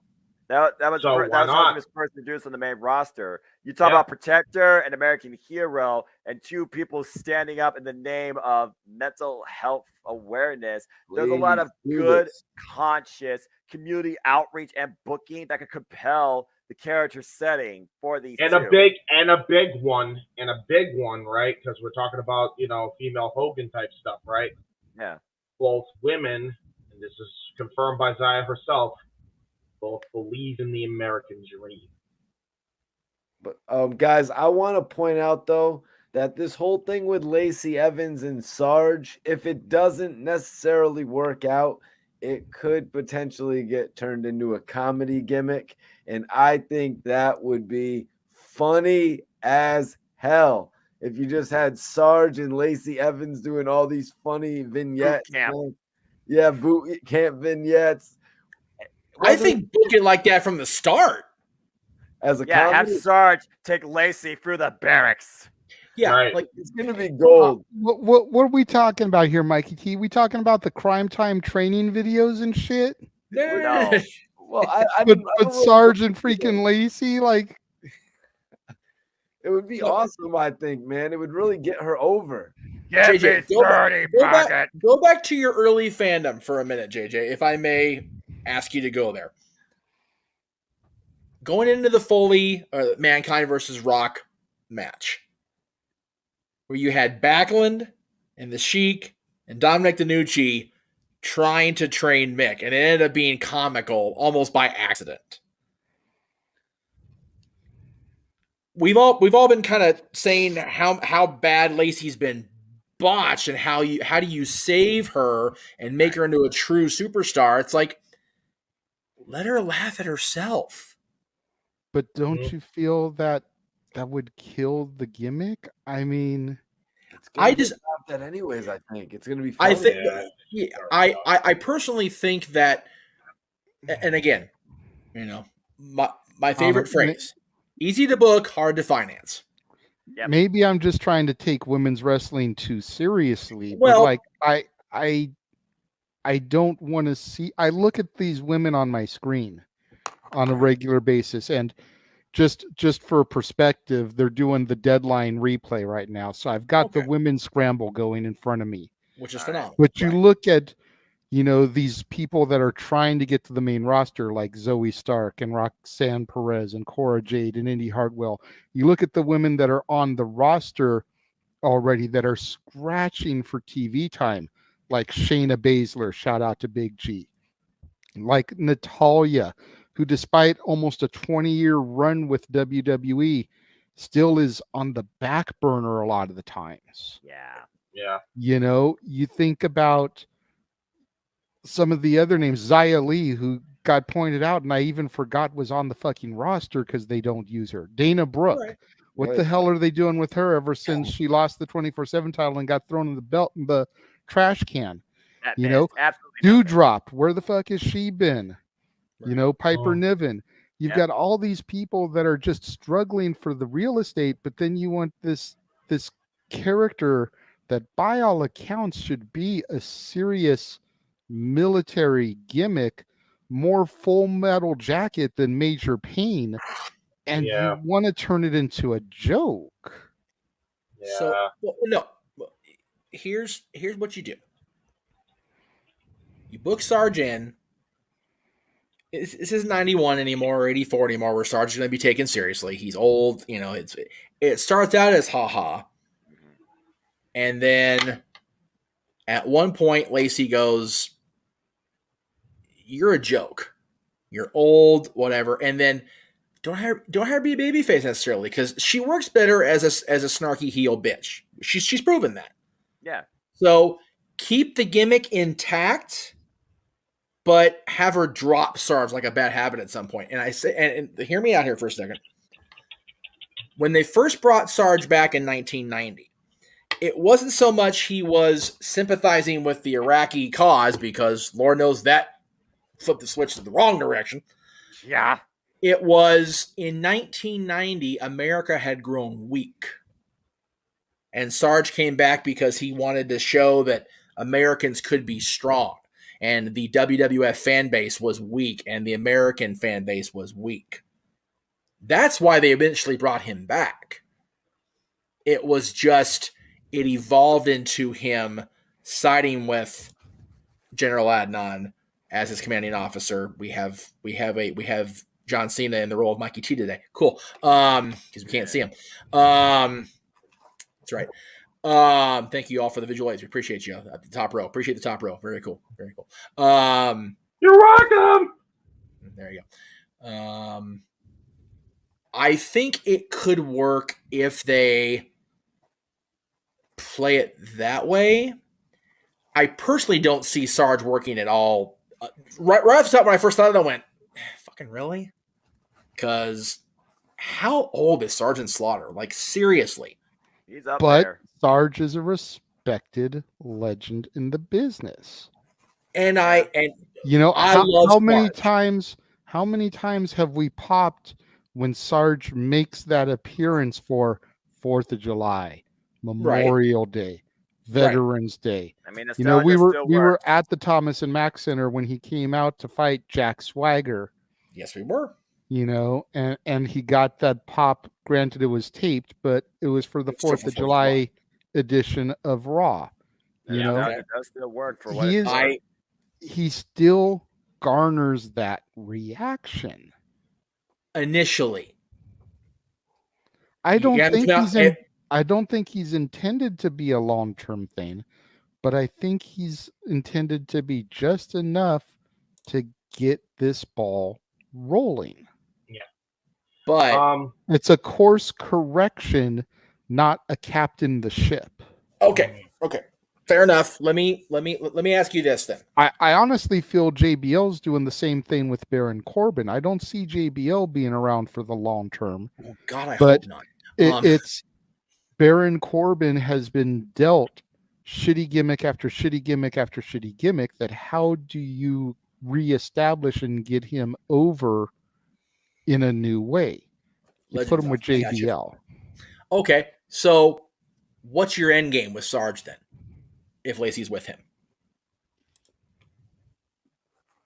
you are the master of long-term storytelling. I haven't figured that part out yet, because I do feel that inevitably there has to be a turn. Yeah. But I don't know where you book it or how. Yeah. That's the problem. I honestly wouldn't see the gimmick going past 6 months or so. Like, theoretically speaking, if she made her debut, her re-debut at the Rumble. Okay. Yeah. I don't see it going past, let's say, SummerSlam. Okay. Realistically, you could even do the end game at the 4th of July. Yeah. I like that. And whether it's her turn on him or he turn on her, or she just feel like she doesn't need him anymore and it's a mutual respect thing, and I've taught you everything I can teach you, kid. That way you don't have to paint one of them as the heel. Right. Yeah. You know, you've graduated boot camp essentially. Right. I feel like you can. I feel like you can work it any number of those ways, but I wouldn't see it going further than SummerSlam. Yeah. Here's where I was making my argument before about the pop for Sarge. She comes in at the Rumble with Sarge at her side. This is January 28th. You're talking about. You're talking realistically 4th of July, but no farther than SummerSlam. When Sarge does come back, he gets that pop, man. Oh yeah, Sergeant Slaughter's here. That's yeah. You're and again, this is not me cracking. This is just me trying to understand. We're going to ask the WWE Universe and us being, we try not to call ourselves the universe, but we really are fans still. We're gonna cheer for Sarge and Lacey every day for damn near 7 months, every week. Give Sarge that same pop. That's where I had the issue with Sarge being booked with her, the long-term storytelling thing, because as great as Sarge is at 74 years old, he's still 74 years old. And I don't know if I want to see, if I need to see Sarge every single week. If you feel like the smoke is the fire's starting to go out, you pull the trigger at Memorial Day instead of waiting for 4th of July. Okay. Now you've just cut 2 months off. Nice call. It's got to be after Mania, I think. Definitely after Mania, no doubt about that. I would have even said no further than King of the Ring if it's in June, because I mean that's a good solid less than 6 months. Memorial's perfect. Memorial Day is perfect. Yeah, like you said, it's it's still one of those big. We're gonna call it a Hallmark holiday for not trying to shortchange it, but for not comparing it to a major holiday. Yeah, American Milestone Day. Yeah, there you go. It's one of those milestone days that still has something to do with the military and the armed forces. Yep. Without having to carry it to the 4th of July or Veterans Day or Patriots Day. It's, and if it is working, then you can extend it to one of those other days. But if you feel like you've gotten what you set out to do with it, you can pull the trigger to end it there. Right. You've got a plan B. Yeah. Yeah. Again, I love Sarge. I was so grateful he gave me that ridiculous Cobra Clutch pose at Access. And I've always liked Sarge, except when I was very first a fan, because when I came into fandom, he was the Iraqi guy. So no, screw him. So happy that Hogan beat him, right? But yeah, you are the master of long-term storytelling. There has to be an end game, and it has to be well thought out. I got no problem with him giving Lacey the patriotic American rub. Lord knows it's better than a pregnancy angle with Ric fucking Flair. Golly. And you also figure as far as the Memorial Day booking goes, right? If the debut, the reemergence is at the Rumble, boot camp usually lasts for what, 3 months? Something like that. So by the time you get to Memorial Day, you're 4 at most. Yeah. Lazy Emmons is also a previous Royal Rumble entrant that's gone nearly the entire field at one point. Lily was part of the opening, so we all know she can go in the ring. So maybe remind people of that will also help her as well. That's definitely the catapult to launch this new creative booking strategy, if that is the case. At the end of the day, booking either makes you or destroy you. You are at the mercy of it. You make the best of it. Unfortunately, she had no choice in the matter. So again, if this is the approach that they're thinking about, bringing, her military background back into play for her character, there's potential. But at the end of the day, you put something in the starting lane, you got to have some way to the finish line. And we've seen already some acts have a good starting point idea and kind of fizzled out. So again, suspension of disbelief. And let's also think about this. If they move Money into the Bank to Mania, like they're potentially talking about doing, then you've got Sarge leading her potentially into that match. Mm-hmm. She could very easily win. Yeah. Then cash her briefcase in, potentially becoming champion. What better graduation is there? That's fair. Very fair. That is a good point. Again, we'll have to see though if this becomes fruition or if we get any more promos. It's all speculation, and it's just an interview that Sarge gave where it's kind of like an off the cuff statement. Yeah. Where he wouldn't mind doing this, and I'm here for it. Yeah, like I said, I love Sarge. I love it that there's a good story. Yeah, any way we can utilize the legends from, even though I wasn't watching, my childhood, Jeff's childhood, Yep. And I'm all about bringing those guys back for one last glory run. Yeah. And I don't, aside from being Commissioner Slaughter during the Attitude Era, I can't Mikey really T. think of one last glory run that he's had. No, Yeah, that's true. I'd kind of like to see this. I agree. Mikey, you also wanted to say something. Go ahead, Mikey. Now, this whole thing with I wanted to point something out about Sergeant Slaughter that Jeff was talking about. Actually, didn't a lot of people like hate the fact that he took the WWF Championship off of the Ultimate Warrior? I remember that ultimately pissed me off as a fan. I was like, "What is up with that, Jeff?" The long and short of it is the Warrior experiment wasn't working. They had to give the belt back to Hulk. That's really what it comes down to. That's all. Yeah. I was gonna say I popped hard when Heel Slaughter defeated the Warrior, but I'm Hell not yeah, on the dude. target audience. Hell so, you yeah. know. James, is your real quick? Is the thing you're sharing the same thing you sent me the video, the 2-minute video? No, this is completely different. Oh, because I already got your shit queued up. It's a funny, laughy thing, so we all can laugh. Oh, okay. Well, then we'll do that before we do your plugs. Got it. Okay, cool. Good to know. Good to know. Okay. Just to end my thoughts on this topic, I really agree, you know what I mean? Like with the fact that Sarge is like 74 years old now, we shouldn't really be expecting to push him so hard where he's traveling on a weekly basis, Right. Maybe a lot of it could be filmed in vignettes, like we were talking, boot camp style vignettes where they could literally film it in a weekend, but I would like to see the Sarge come out with her and give her that rub. Absolutely. And really, Lacey Evans' most strong period was when she was doing that John Cena like role when she was, military embraced. That everybody really got behind her at that point. So I feel like that's what they really want to get back to, and I'm for it as long as they stick with it and not do the same thing that they did last time. Just because she didn't get a reaction, it seemed like Vince sent her right back out there and said, "Be a heel this time," since they don't give a shit.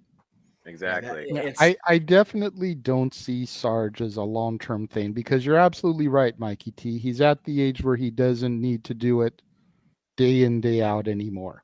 Yeah. But if Hogan can have 25 last runs, if Flair can wrestle 3 last matches, if Roddy Piper can have a tag team title run alongside Nate.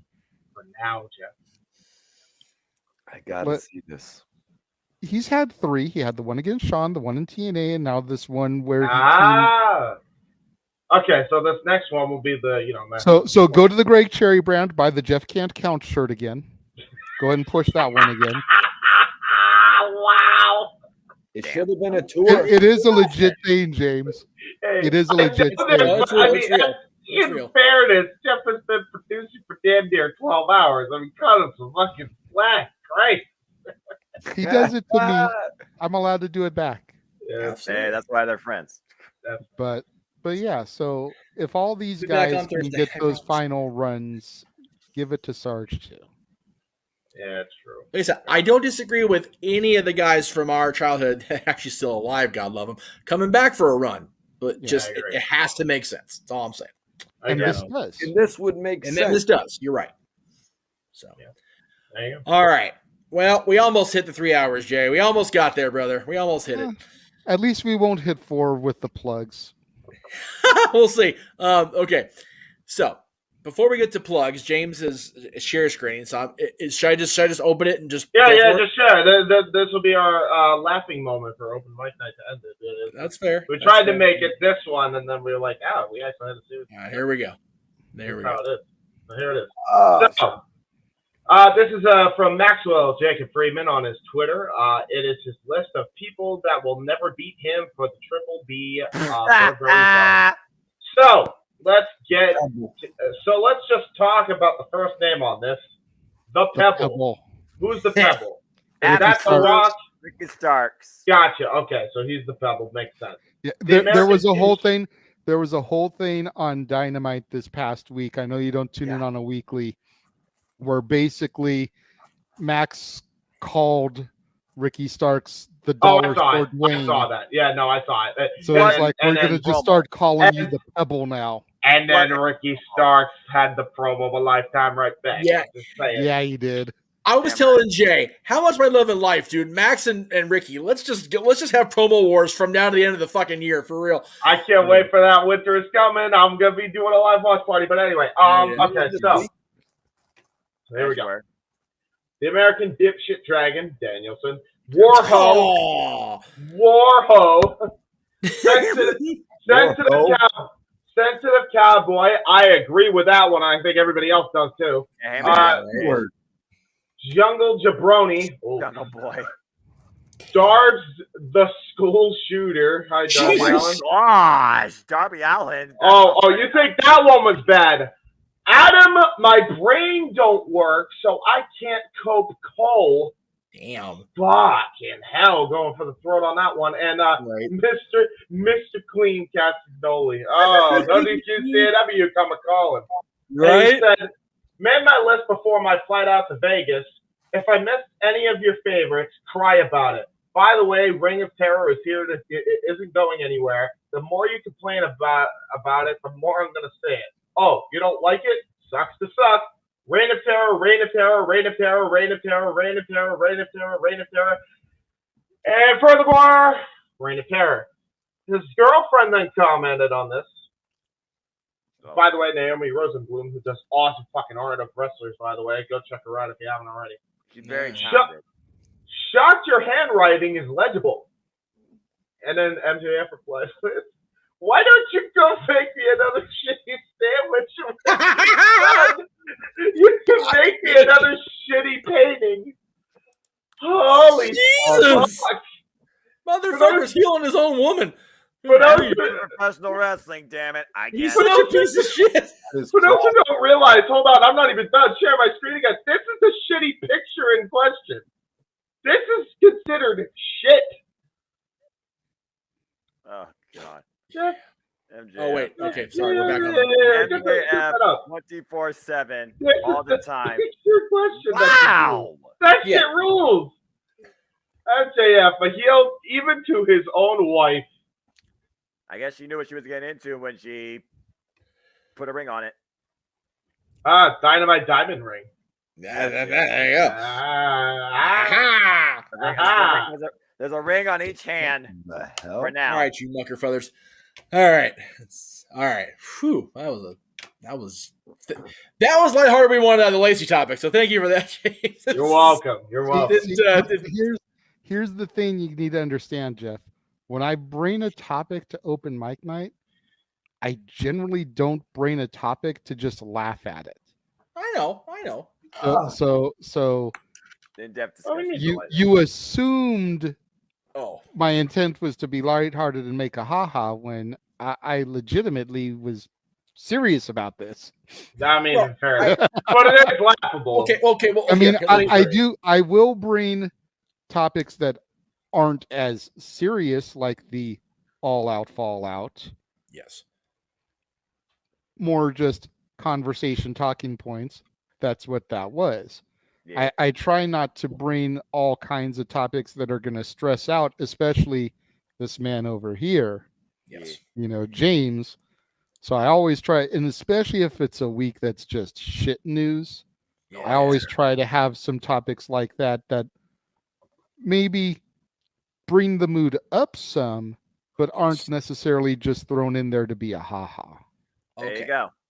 I will rephrase. The Sarge topic was meant to be more lighthearted in nature and kind of bring the room up after we kind of did doom and gloom here in the middle part of the show. So, and it definitely generated discussion, which was good. It wasn't as light as I anticipated. So there you go. How about that? Yeah. Now, before we get into James's video plug, because there is a video plug for James's content, Mikey, do you have anything you wish to plug since you are here? Everybody who watches the open mic night, if y'all could subscribe to me on YouTube, Report Card Radio, I would appreciate that. Y'all can catch me on here talking about wrestling. Y'all can catch me over there talking about music. Like tonight, I did a debate on Styles P. Not JJ's favorite. Not JJ. Weakest member of the Locks. Oh, wow. JJ, that is a hot take. take. That's a hot take, Mikey, from him. Literally, the great Jeff Meacham Network debate. There you go. Wait, I'm sorry. I'd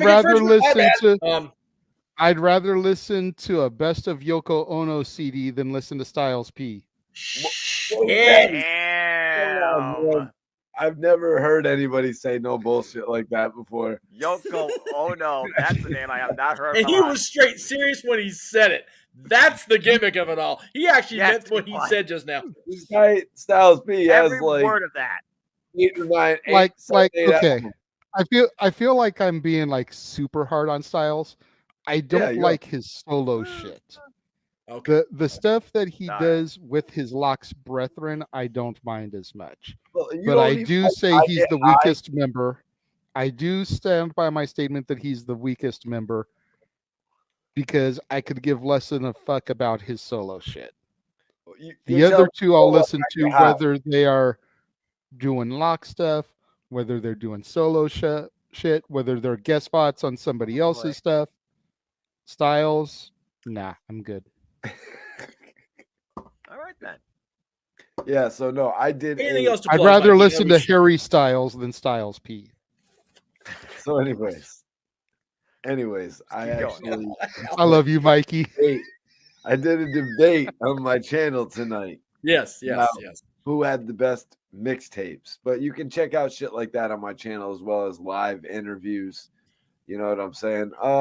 As far as other plugs, I want everybody to follow me on Instagram. It's Mikey T _ the movie star on Instagram. If you guys follow me over there, shoot me a message, a comment. I'll shoot you a follow back. That's pretty much all I got to do for the plugs, other than to tell you guys to tune in. Is it next week? Is it next week when the Christmas songs are coming on? No, the week after. 2 weeks. We'll get there. I promise we'll get there. 23rd. 23rd, baby. Chat, if you want Noah to sing. Oh, yeah. Oh, he's singing whether they super chat or not. Oh, really? But we'll get there. Well, no, because we're not going to sing unless they super chat. They have to super chat to spin the wheel to figure out which song we're going to sing. That is true. And just remember, Mikey, I will find a way. If at all possible, I will have Jeff Jarrett on this show in video form, live or not, humble your ass, because he is a horseman. Oh, God, man. I actually would always watch television. You know, I would watch, I'd turn the television to WCW when it was WWE. But my brother had a valid point at the point when Jeff Jarrett would come on television and was pretending to be a horseman. I would concede and turn the channel back to WWF. All right. I'll tell you what we'll do. If I can't produce Jeff Jarrett, I will crop that clip out because JJ and I already decided we're going to just say F it on the monetization for the Christmas episode. If I can squeeze it in, I will find a way because, damn it, there is video proof of the horseman, Flair and Arn, acknowledging Jarrett as a horseman. I will produce that if nothing else. It really just comes down that fucking WCW didn't even realize like what they did half the time on television. Yes. Exactly, which is why he's not a horseman, because they didn't know what they were doing. They were no. And to further prove that WCW had no idea what they were doing, Virgil's a member of the NWO. Yeah. Shit. Yeah, exactly. Hey, if Virgil's a member of the NWO, and Jarrett he was a is horseman. NWO for life. I'm sorry, James. Virgil was more of a member of the NWO than Jarrett. Bite your tongue, Mikey. Virgil was more of an NWO. No way. Jeff, you heard? No way. Jeff No Jarrett. way. You heard me, No. Jeff Jarrett. Conrad.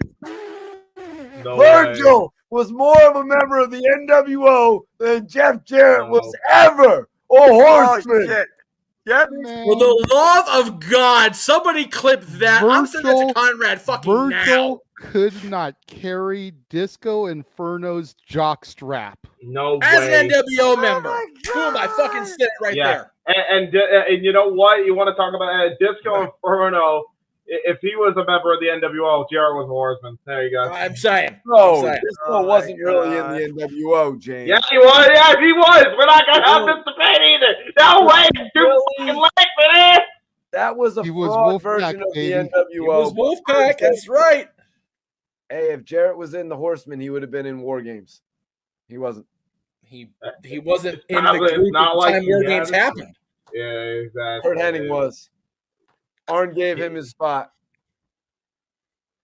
Hey, you know what? James, you had plugs for 2 minutes. We're going to go and run those now before I really go off on the motherfucker here. Anyway. Mikey T's just trying to get me back for shit talking Styles P. It's all good. That's fair. That's fair. I'm going to collect the net collateral damage for it. I don't even know what the fuck y'all talking about. So, anyway. I'm just happy to be here. Enjoy your plugs for what I have coming on. Noah's channeling his big G.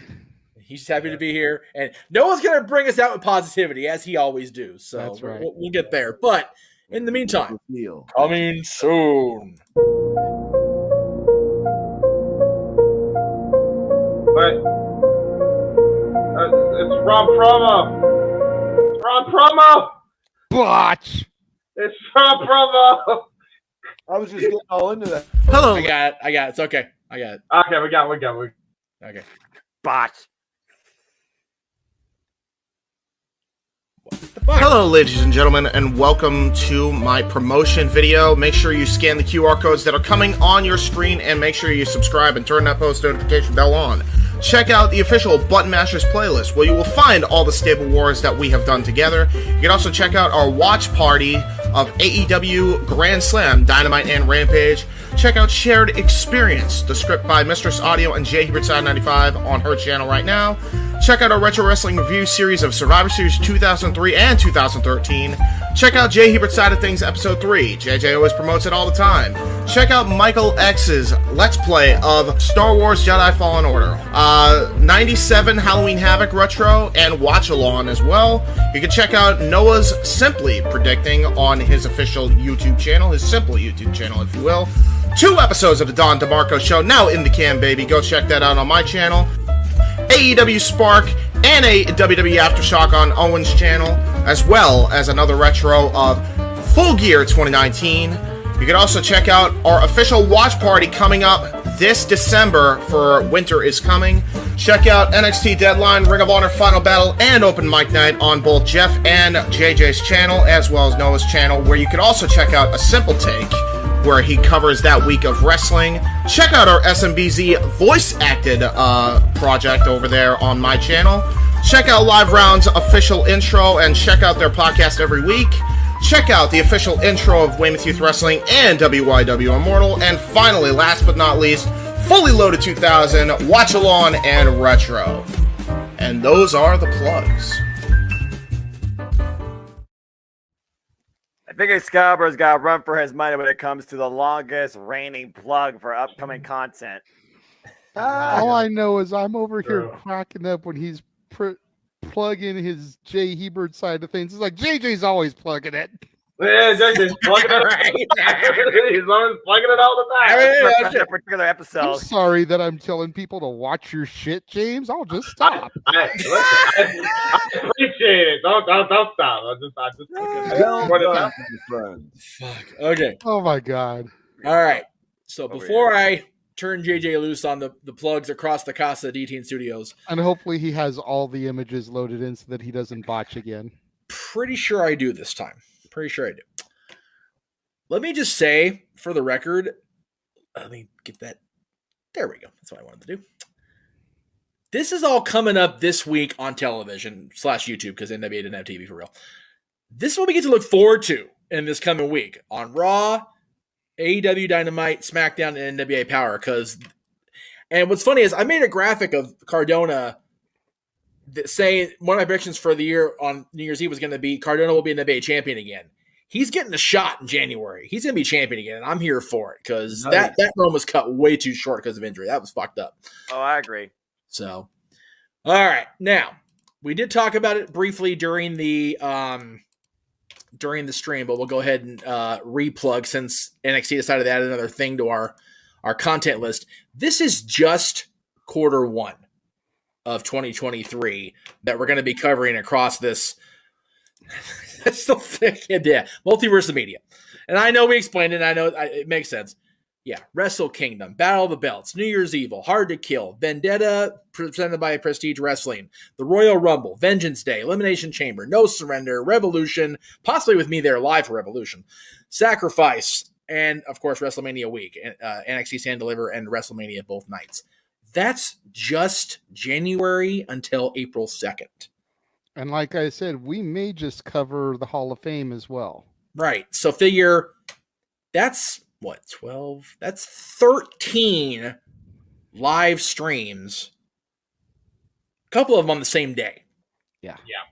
Plus, it's likely Not I'll as be insane live. as today, but you know. Yeah. Definitely. Yeah. I will likely be on hand for Dynamite / Rampage when it comes back to the forum. Hopefully going to be there for Rampage Dynamite in March because it's my birthday and the Friday after that. So I may just do an AW weekend in Frisco. Fuck it. Hoping to be WrestleMania week. So it's going to be an interesting first quarter, to say the very, very least. Let me zoom in here a little bit. New Year's Evil. Nice. As far as the stuff that I am part of that JJ isn't necessarily appearing on, we are back on the Greg Cherry Show every Wednesday because he finally got the new digs in. Where the hell's the thing? There it is. We're back in business on Wednesday nights. I'm so happy to have Greg back. He's got the setup. We kind of did the show by the seat of our pants this last week. It was interesting to say the very least again, but I enjoyed it, and I'm happy to be back with Greg. As of now, JJ, I am once again back at the producer's desk for this show Tuesday night. So, and we are going to be live every Tuesday with Statboy Sports Bar at least through the end of the XFL season. We may go. They haven't announced how far the XFL season is going to go. I don't know that information. So, as of now, we're going through the end of the XFL season. We may go into Stanley Cup playoff situation. I don't know that. Let me make sure I get all of JJ's plugs lined up. Very good. Okay. Now, JJ and I will be back doing the Dads Always on Wrestling coming up on Monday. JJ, we're kicking off the long-awaited 3-part series, my friend. Take it away. Yes. Going to be doing part 1 of Disney's greatest soundtrack songs. Whoa, 1928 to 1970. That's a big one. Essentially going to be doing the Walt era for part 1. Yes. Figuring he passed away in December of 1966. Jungle Book officially is the last thing he had complete, hands in control of. Yes. But you figure Aristocats came out in 1970. Yeah. The rate that Disney movies were being produced back there, he probably had a little bit in the cookie jar as far as that goes. Yep. Maybe not full creative, but yes. So some creative suggestions to guide them before his untimely passing. That's yes. fair. The caveat for these is not only is it the Dads Not Always on Wrestling, but each week, the next 3 weeks, we have a special guest. So yes. So Very you're going to have to tune in each episode to see who those are. Yes, we're gonna leave those to your imagination. All right, okay. Now, as far as Renegades reviews this month, my friend, you've been quite the busy content creator. That's zoom way the hell in. Jesus Christ. We're getting into. There we go. All right. So these are what he's done so far. Just the first 3 days. The first 3 days of freaking December was this stuff. Yeah. So there is these. The Rankin Bass collection had Rudolph the Red-Nosed Reindeer, Santa Claus is Coming to Town, 'Twas the Night Before Christmas, the Frosty Trilogy, Grinch Double Feature, Lindsay Lohan and Falling for Christmas, a Netflix original film. Yes. Hard to watch right there. And then the next, actually, the movie Lindsay was actually really cute. I enjoyed it. Yeah. I couldn't get through more than 5 minutes yet, but that's because I watched it in November, and I was telling my girl, we'll get back to this in December. Yeah, definitely. Definitely worth a redo, Mikey. Absolutely. It's cute. I liked it. I realized I was messing up. It was November. Yeah, there you go. I mean, I had to watch it in November because it aired on the 3rd of December. But right. Yeah. She called me out on that shit, because I put her through 30 days of Halloween. You know what I'm saying? As well you should. And then this past I week, recognize one of these. This past week has been all movies that star or feature professional wrestlers. You got Mike Mizanin in Christmas Bounty, which was on Sunday. Monday was Santa with Muscles. Tuesday, I Am Santa Claus with Mick Foley. Wednesday was Jingle All the Way, featuring a brief appearance by Paul the Giant White. Oh, yeah. Turbo time. Jingle All the Way 2 featured Santino Marella. Santa's Sleigh with Bill Goldberg as Santa. Which I enjoyed, for the record. See? I know. Santa's Little Helper, once again with Mike Mizanin, as well as Soraya Page Bevis, and a brief appearance by Maurice Mizanin. Yes. And then wrapped up new release Saturday with former WWE creative writer Freddie Prinze Jr., Christmas with You. Whoa, this is a new movie with him, JJ? Yep, Netflix original. No shit. This is the guy who was the heartthrob back in the day. She's All That. Summer Catch. Freddie I Prinze. know what you did last summer. I still know what you did last summer. He played Fred in Scooby-Doo and Scooby-Doo 2. Wow, he hasn't had a new movie in a long time. I didn't know. He's kind of been under the radar, kind of like Lindsay Lohan. Granted, he hasn't been dealing with demons like she has, but he just kind of Let's count his wife. Flying under the radar there. Really, right after all those romantic comedies, Freddie Prinze ducked off. Then I heard about him writing for WWE. Be interesting to see him in a movie like this. And I want to say the rumor is, at least, and I haven't seen all of his filmography to know this, but it's the first time he's truly embraced his Latino heritage in a film. Right. So that's something worth pointing out as well. But you'll get all my thoughts on that film, which went up today, if you tune in and check that out. If I may ask you, JJ, I did watch the review today because I was waiting to see when it ended so we could start the stream today. But I did want to hear your thoughts on the movie because I did watch it. I enjoyed the movie myself. Did I hear you right? You didn't know who Amy Garcia was prior to watching the movie? Correct. Were you a fan of the original George Lopez show, the Nope. sitcom? Okay, that's why. Nor have Fair I enough. watched Lucifer, which apparently she's on tremendous that in- also. So you know, she's tremendous in that too. But yeah, I saw her first on George Lopez because she replaced the original daughter. And then you've got this coming week starting tomorrow. Yes. Our salute to Ebenezer Scrooge. Yeah, buddy. Graphic. There we go.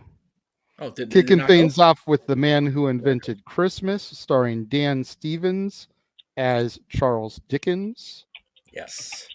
Fictionalized telling of how Dickens came up with the story of A Christmas Carol. And then we have not one, not two, but 7 different versions of A Christmas Carol that is going to be covered. Starring such notable names as Scrooge as Sir Seymour Hicks, Reginald Owen, Alistair Sim, Scrooge McDuck, Yes. Michael Caine, George C. Scott, and Patrick Stewart. And you can find all of these to stream somewhere out there. Matter of fact, going across the Roku screen right now, you can find one of them on Fossum or whatever the hell that thing is called. They're the same basic story, kids. Let's not ha-ha about it. But this week will prove to us all why JJ and I have claimed for years that Disney and the Muppets ruined this story for everybody else.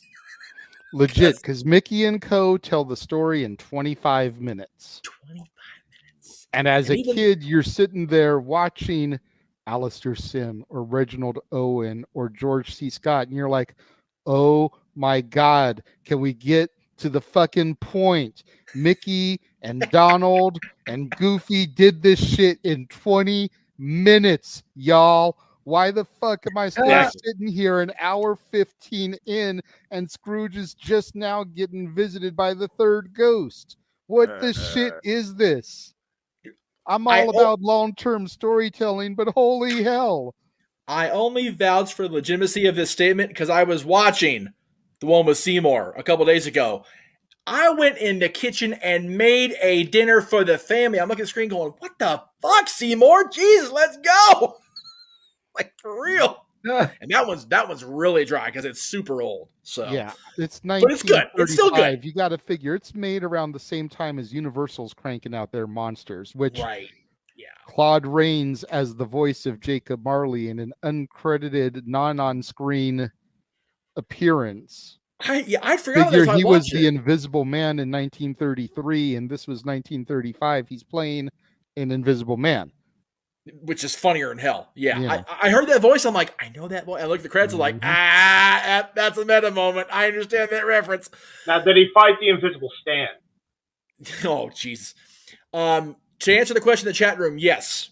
Patrick Stewart is indeed Sir Patrick Stewart, as he should be, damn it. Yes, I believed that he was, but at the time of production on the film, he was not. So it does not say Sir Patrick Stewart in the credits, but it does say Sir Seymour Hicks in his credits. Because he was at that point. Yes, both Patrick and his buddy McKellen are both now sirs. As they should be. As they should be, damn it. Now, next Professor Saturday. Xavier and Magneto deserve it, god damn it. Absolutely. Next Saturday. Yes, open mic night once again. Yes. Very simple. Now, here comes Noah's favorite part of the show of the night. God bless it. That's right, where we go and we plug the Eve of Christmas Eve special. Beginning of 8 o'clock Pacific, 11 Eastern. Yes.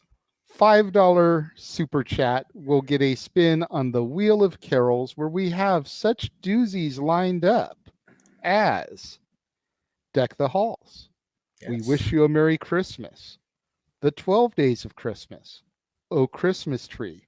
Silent Night, and others. Yes. So for a $5 super fat. Go get yourself a U-Log! And others. What do you mean?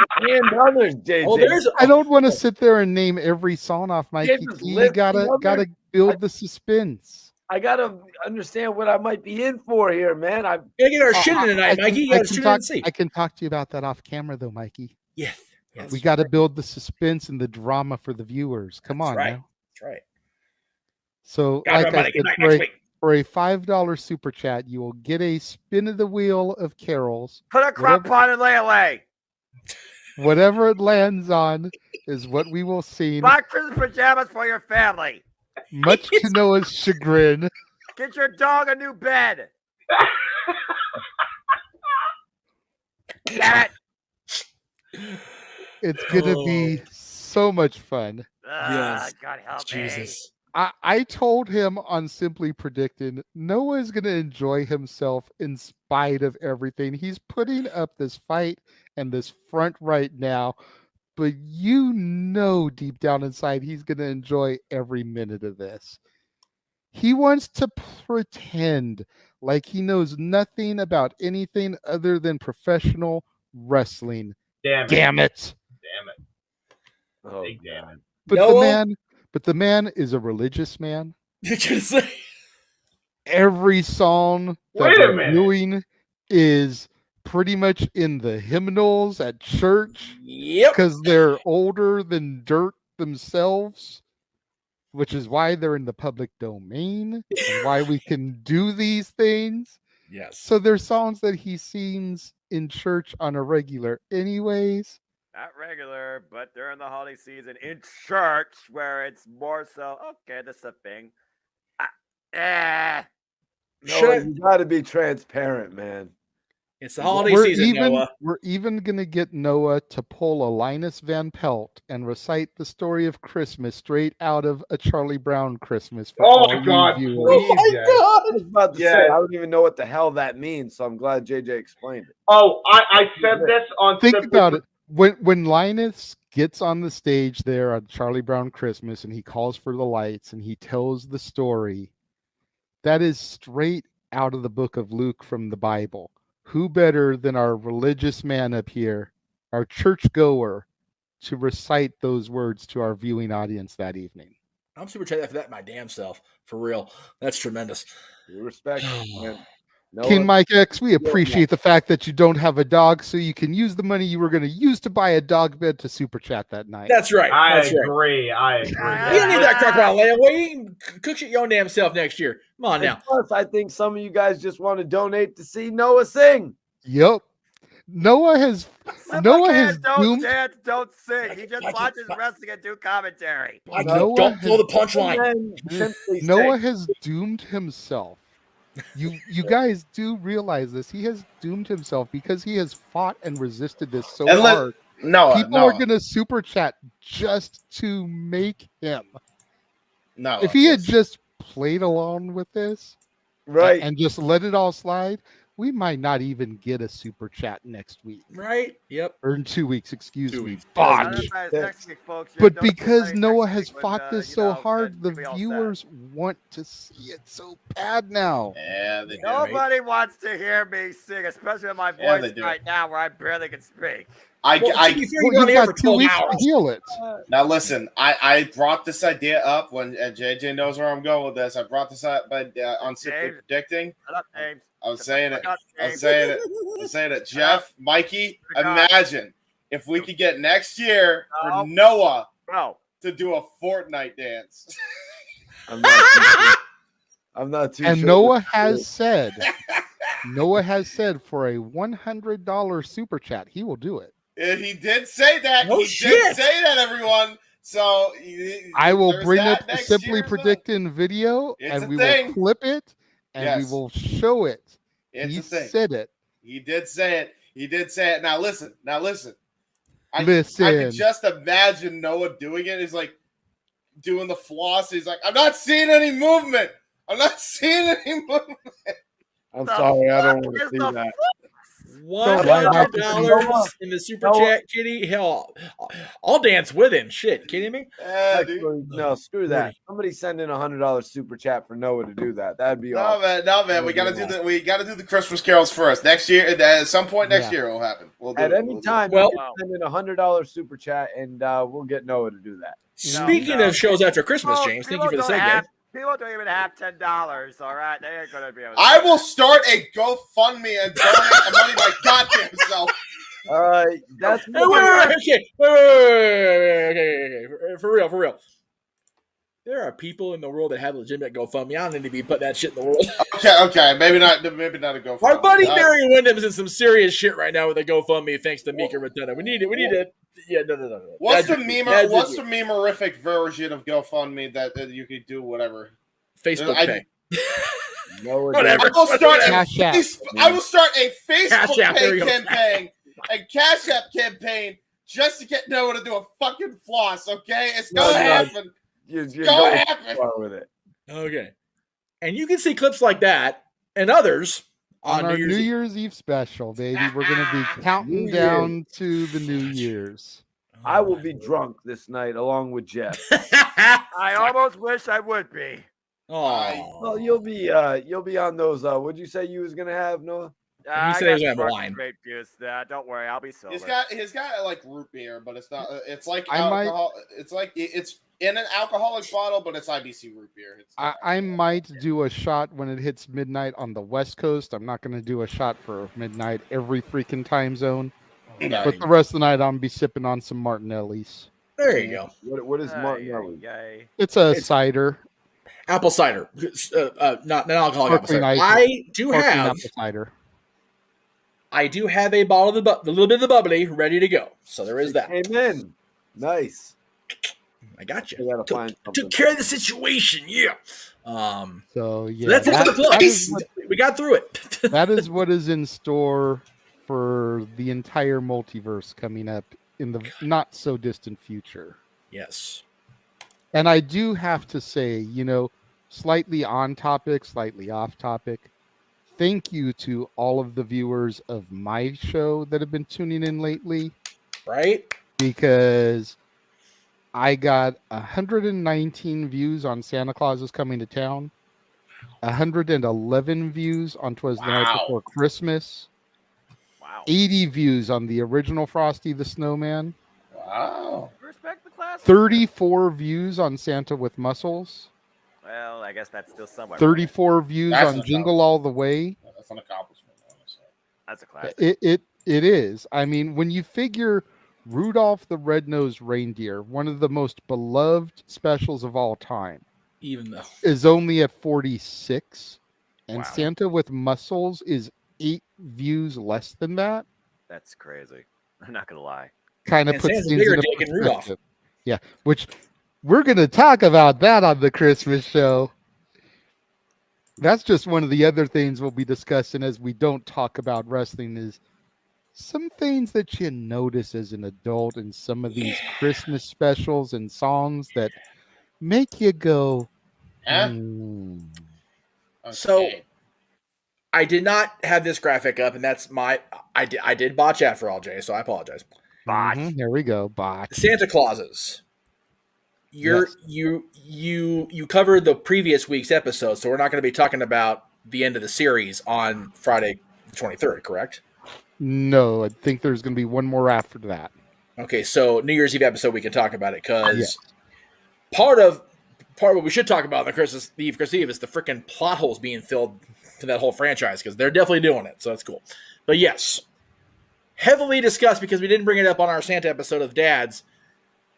A lot of times in these movies, Santa's a dick. So there you go. Yeah. Anyway, Mikey seems to be puzzled at what we're saying. All I'm going to say, Mikey T, is go watch Rudolph the Red-Nosed Reindeer, watch Frosty the Snowman, and watch Santa Claus is Coming to Town. All Rankin Bass specials. And there are moments in all three of those specials that really make you question Santa Claus. Yeah. Oh, yeah. And then when we do the Eve of Christmas Eve thing, you'll know exactly where I'm going with this and can enter the conversation about it. James and Noah, I highly recommend you guys check them out again also. I'm sure you've seen them over the course of the years. This is why you don't sit on Santa's lap. Just saying. See, there you go. He knows one of the things I'm talking about right there. Oh, man. But there we go. And then there's things in Christmas songs that make you scratch your head. All these things are going to be brought to the light by yours truly when we do that show. Wait, that's impossible. I don't remember R. Kelly doing the Christmas song. Fuck. Actually, he has put out one, but that's neither here nor there. Oh, that's probably full of some... We've gone to the wrong direction. Noah, for the love of English, we have entered the dark side. Yeah. Noah, I realize the dark side has cookies. But Noah, damn it, we need to get we don't want those type of cookies, Jeff. But JJ, I wanted to say that's dope as well. You know what I mean? When you're doing all these different themes for your movie reviews, when you can find a string of movies, you know what I mean, that you find some success. Yes, I agree. That's dope. That's why you got to keep on trying all the different themes, obviously. Plus, it's also building your glossary. Yeah, I'm trying, man. I'm still trying to get to that goal. I've got 3,049 watch hours. I need to get to 4,000. 4,000, right? That way I can get monetized. My goal is the end of the year. If I'm being realistic, it's starting to look like it's not going to happen, but I implore all of the fans out there, go to the channel, open up the tabs, click on the playlists. Yep. Just let them run in the background while you guys go about your day. Yep. What do you got? And it'll just 4 hours to go. What's that? What do you got? 500 more hours to go? go. Under 900. 900. 900 and something. But still, seriously, playlist of his shows. If you play a show a show for each day of the year this year, and just let your YouTube play while you're vacuuming the house, while you're doing whatever it is, Go do Christmas shopping, wrap your gifts, go to work for the day. Yeah. Not allowed. Just go listen to the movie review. Well, I mean, if you actually want to watch it too, that's great. I'll take that too. But I mean, just help a guy out. You don't even have to sit there and watch everything. Just let it run while you go about your day. It will help immensely.